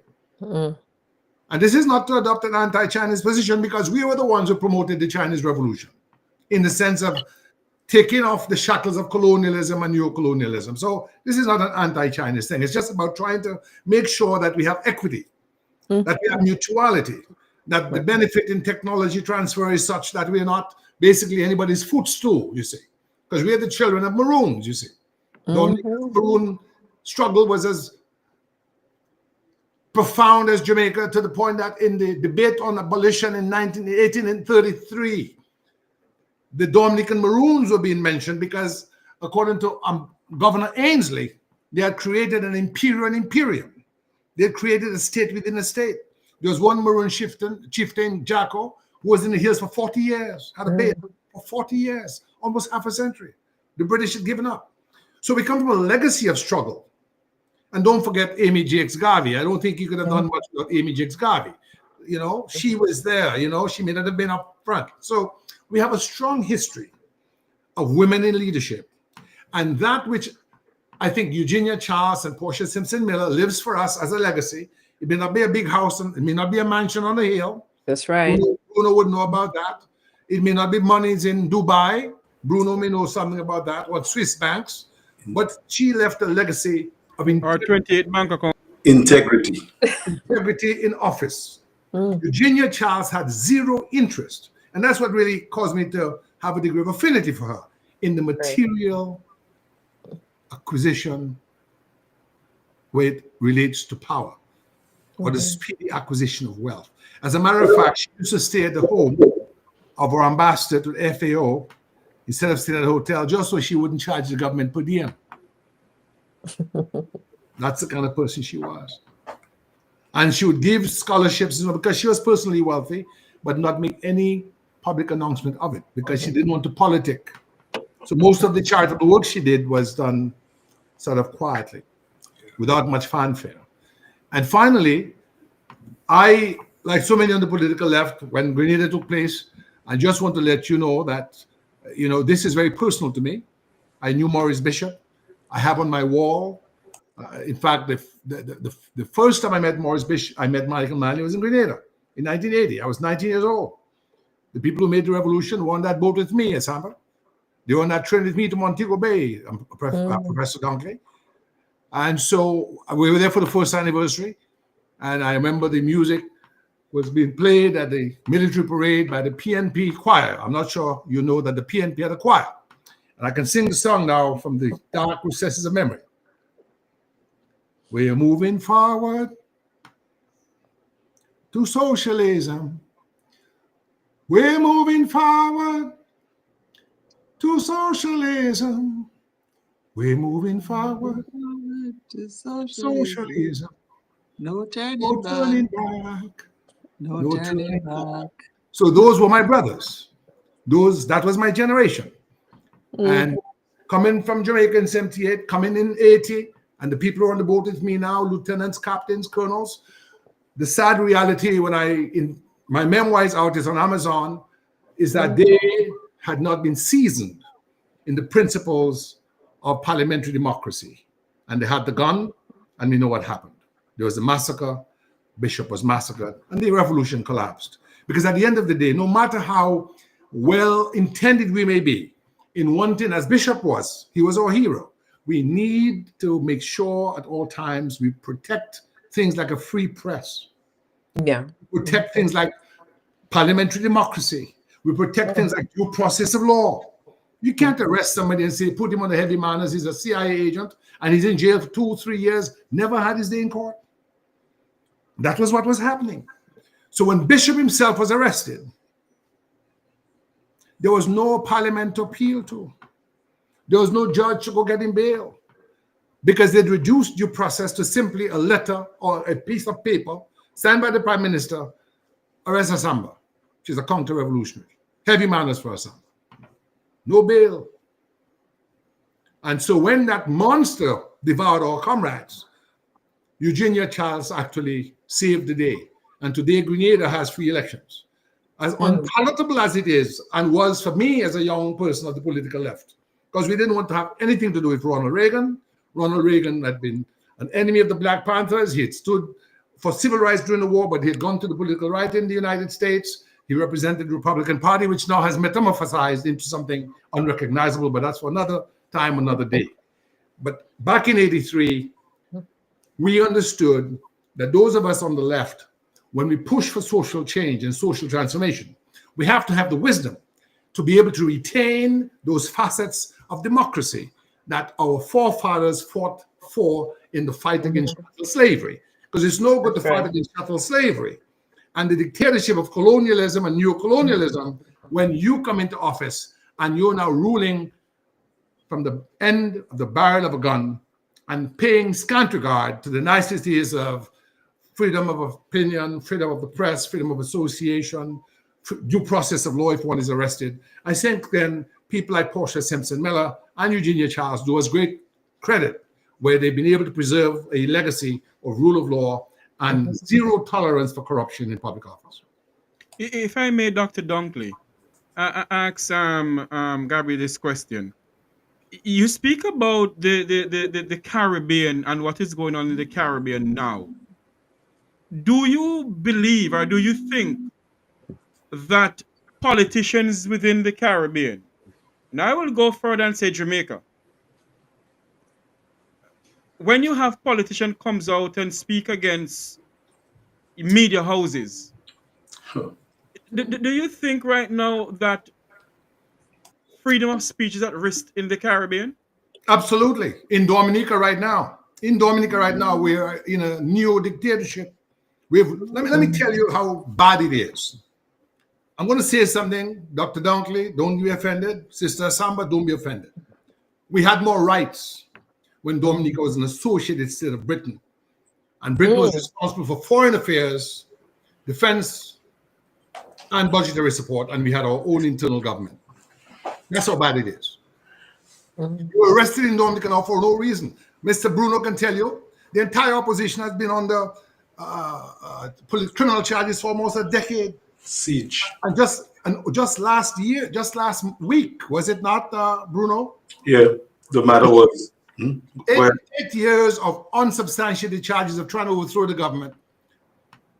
Case cannot call. Here, the rule is 180 days. The speedy trial rule under the Maryland and U.S. Constitution, 180 days. You can't, from indictment to trial, bring someone to trial, and you have no cause that is justifiable, as in COVID, for instance. COVID courts were closed, The case is dismissed. But these were all bogus charges. But it was repealed, had been repealed by the government. It has since been repealed. I mean, not repealed, appealed by the government. Appealed. So what the government is doing in Dominica is the billions. They've made about $15 billion from selling passports. They use the money to flying people from Miami, flying people from the Virgin Islands to vote in the morning, go back in the afternoon, get paid them a gratuity, and then they charge the opposition with crimes, and the opposition then is burdened. And I'm not saying this as a member of the opposition. No. The Dominican Labour Party is one of the parties that was part of the West Indian Federal Labour Party, as in PNP. It was a sister party of the PNP. It came from social democracy. It was the party of the working class and the party of social democracy. It's lost all of that. It's no more. It's almost as if it has been taken over by a cartel. And so what we're saying is in Jamaica, in Dominica, in all of the islands, we're seeing a chipping away of the freedom of the press and the use of the executive power to diminish the space within which people can freely be activists in protection of democracy, rule of law, transparency, and accountability in government. If you do not have transparency and accountability in government, all democracy is a short fail. Is it that there's a modern dictatorship going on within the Caribbean? Well, it is. Let me tell you how bad it is. If we're not careful, we'll find ourselves there. Oh, Sister Assamba, all our passports in the former British West Indies have the CC. You know what that stands for? Caribbean Community. Caribbean Community. Yes. Skerritt has been allowed by Motley. Motley speaks a good game. I like to hear her speak, but I'm afraid to say that's all it is. Because Barbados sent troops to keep Skerritt in power during the election several years ago. You know that, I'm Bruno. The reality of it is, why isn't Jamaica, which is not selling passports? Why isn't it that the Trinidad and Barbados, which aren't selling passports, say, look, guys, you are selling passports, and the holders of those passports are CARICOM citizens who can go from Jamaica to Trinidad to Barbados without a visa. And we, as your colleagues, we're going to say to you, stop it. But it has not happened. Right now, Jamaica is no moral authority setting to anybody. Yeah. Jeffrey, could you be so kind as to allow? Can we go back to what we started this discussion? Well, the discussion was about our women. So Nani in our compound town was a sterling figure of rectitude and struggle for freedom. Yeah. Dix Garvey was in that tradition. Edna Manley was in that tradition. One can say Beverly Manley, Portia Simpson-Miller, they were in that tradition. They did not see public office as a platform atop which to profiteer. That's the point I'm making. That's true. Right. So when we're talking legacy, I don't want to get into some sort of bully pulpit to promote someone in some sort of, put some halo around their head that has no substantiality. The only halo I'm looking for is a halo that compels our people to act in the public interest. You see? A politician's first duty is to act in the public interest, not in your personal interest. And that's why we part ways as people whose parents were founders of the Labour Party and who, with Rosie Douglas and others supported. Rosie Douglas asked me to be ambassador here. Rosie Douglas was here in this room with the Secret Service before he died suddenly after 8 months. So we're not anti-government. This is a government that we sacrificed for, but it is no more. And it's a morality tale, not just for Dominica, but for all folks of the former British West Indies. We must not forget our people fought for freedom. From the Forum uprising to the waterfront strike, where Bustamante bared his breast and said, shoot me. We, as a people, stood up to Moran Bay. In fact, Moran Bay is one of the turning points in my life because my father having been in the British Army, I never thought the British Army could do any wrong. But when they hung George William Gordon and they hung Paul Bogle on the yard of the Wolverine, there was a great metamorphosis and transformation of my mind that radicalized me. 1865, and I'm sorry to say that I do not hear enough Jamaicans doing enough to celebrate the Moran Bay Rebellion. We ought to have a Moran Bay Rebellion museum, and every year we ought to salute the heroes, George William Gordon. It's not enough to have them on the dollar bill. But Gabo is making some very strong points. Gabo, yes, he's burning a fire tonight. Bruno, come in. The only thing Gabo didn't say, and I probably could just introduce it, is because Eugenia is impeccable when it comes to what she did. But it would be remiss of me not to say that she had a major part to play in the creation of what we still inherit as a government, because it was under her watch she created this sort of coalition arrangement which really birthed the new leadership of our country. So again, a lot has happened, and if she were to be alive today, she would regret every single moment she spent in trying to create a coalition to replace the government that had replaced the government back in the day. So a lot has happened, and for people who don't quite understand how bad it is in Dominica, we have a very small population. Gebu said 75. I think he's being quite moderate. I think it might be less. But we have 71,000 electors, more electors than citizens on the island. And this list is being used to conduct elections to the point where a reform is taking place and it's going to ratify the use of the old list. And Gebu talk about how the votes are being brought in. So, I mean, the government in Dominica today is in office for almost a quarter century, unchanged. So I'm not too sure how seriously our Jamaican brothers and people from the Caribbean understand what's happening in our country. But we are teetering on authoritarian-led democracy. Well, I'm not even too sure. It's not a democracy anymore. It's an authoritarian state. We've lost our democracy. I never thought I would get to see the day when I would say what I said a while ago. It's bad. It's bad. That when I had a British passport, I was a freer person than I am now in my own country. First of all, if you're Dominican, unless you're Russian or Iranian or Chinese, you have no rights in Dominica. So it's bad. It's terrible. And, how we work it out, How we were, and I think on that note, boy, Jeffrey, the panel was hot. The conversation, what a legacy. When you talk about leadership, can we have them back? Legacy, we absolutely have to have them back. I think, especially in light, Assamba, you said Jamaica, Caribbean, wake up. Let it be a cautionary tale That is not lost. But we want to certainly thank all of the really very erudite, honest, compelling individuals who joined us today.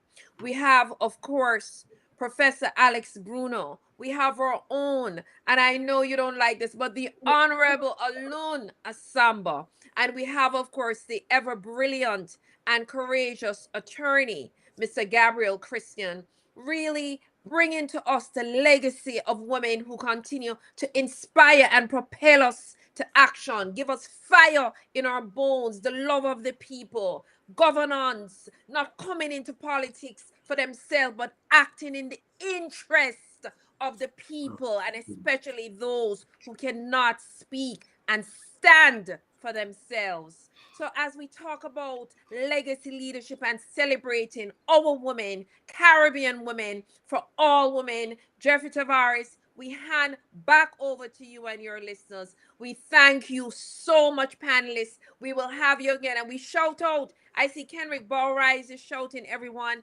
He's a big alumni leader in Jamaica. We call him Fleago. He just put in some niceness in the chat, and Johnny Johnson, but enough respect. And the fight for liberation, we cannot take it for granted, because if we are not careful, we will lose everything that we fought for and is worth fighting for. Jeffrey Tavares, make me talk, over to you. Thank you. Gabo. Jeffrey, I thank you so much, Dr. Dunkley. I just want to let you know, this evening, before I came, I sent it to Ambassador Ward, who is our brother. Yes. A WhatsApp saying that Jamaica is going to become a territory of the United States. Not at all. Will never happen. You sent that to Ambassador Ward. It came on my phone. No, It came I know. Can I just say this? I have seen it going around. People have been saying this. We have a constitution, and we have to defend that constitution. That can never happen unless the people of Jamaica sit down, and I don't think that will happen. That's not will never happen. Let me just use the Jamaican expression. And so you go. No one person, no matter if they have dictatorial tendencies or not, can make such a decision and put it in place. No, we have a constitution, and we are prepared to defend that constitution. Amen. Amen. I don't think that is something that is being said by the United States. You know? I think that's an AI generated video. You know?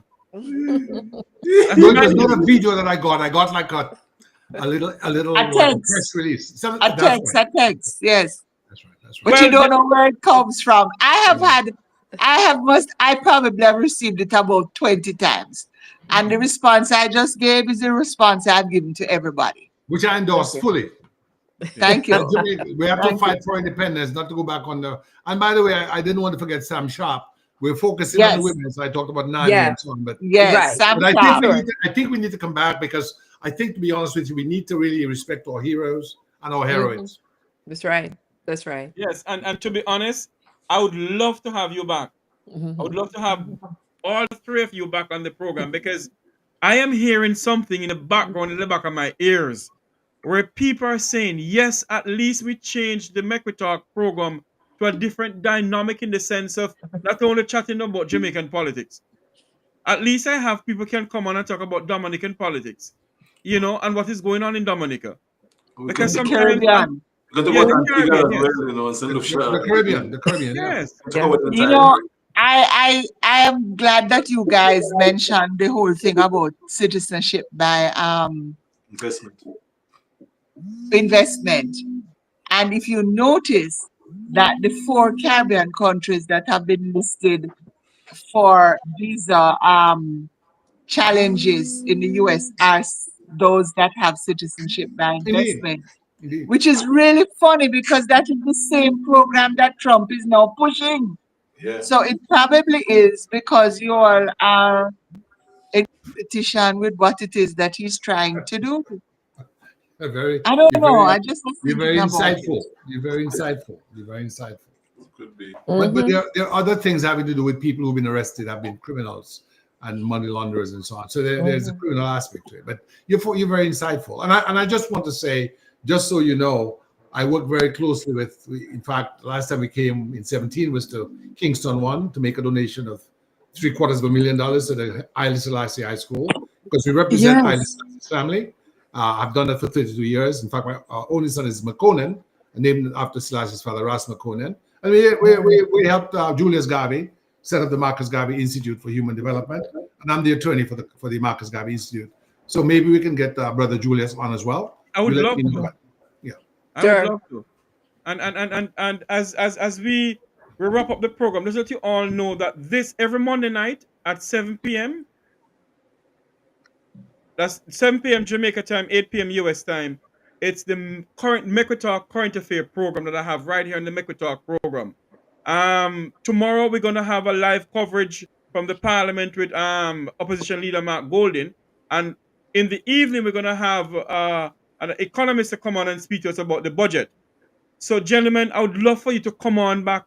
Just tell me when we're gonna keep in contact, when you can come on to speak to someone about Caribbean politics, and of course, I'd love to have the beautiful ambassador in the place with us. And of course, Dr. Dunkley. But I'd love to have the ambassador back with us. Not tomorrow for me, though. No, not tomorrow. No. I know that. Not tomorrow. Not tomorrow. But of course, this has been a very robust discussion, and it ends too quick, though. It ends too quick. Well, I put my number in the chat for you, Brother Tavares, and yes, indeed, and but I want to say thank you all very much for coming on. Thank you all, Ambassador Assamba. Thank you for coming on, Professor Gabby. Thanks for coming on. Of course, Dr. Dunkley. Thanks for being my co-host.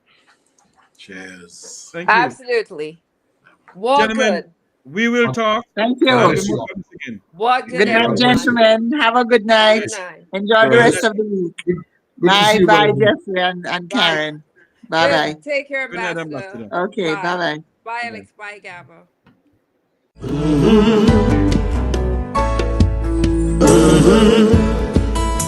When the game gets rough and this life just seems so tough, make we talk, my people, make we talk.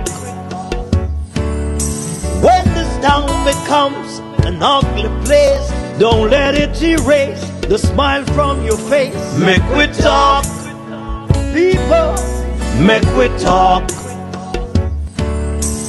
Conversation is the key, a guiding light for you and me. Spark a talk and you will see. Conflict solver A to Z. World leaders master the art of self-defense just by talk. So people, make we talk. Hey, we're living in. I want to say thanks to. Hold on for me, please. Hold a minute, please. Hold a minute. What's going on here? Okay. I want to say thanks to my producer, one of my co-producer in the chat room. Thanks to Walking in Divine Purpose. Remember to like, share, and subscribe to the Make We Talk program. Thank you all very much for coming on. And remember to join us tomorrow for a live coverage from Parliament. I just got a message here from the communication director of the People's National Party, I think. Is it? Yes. That on Wednesday is supposed to be the opposition spokesperson in finance supposed to be on our program on Wednesday. It is scheduled to be on Thursday, same time, same place. Just a bit of changes.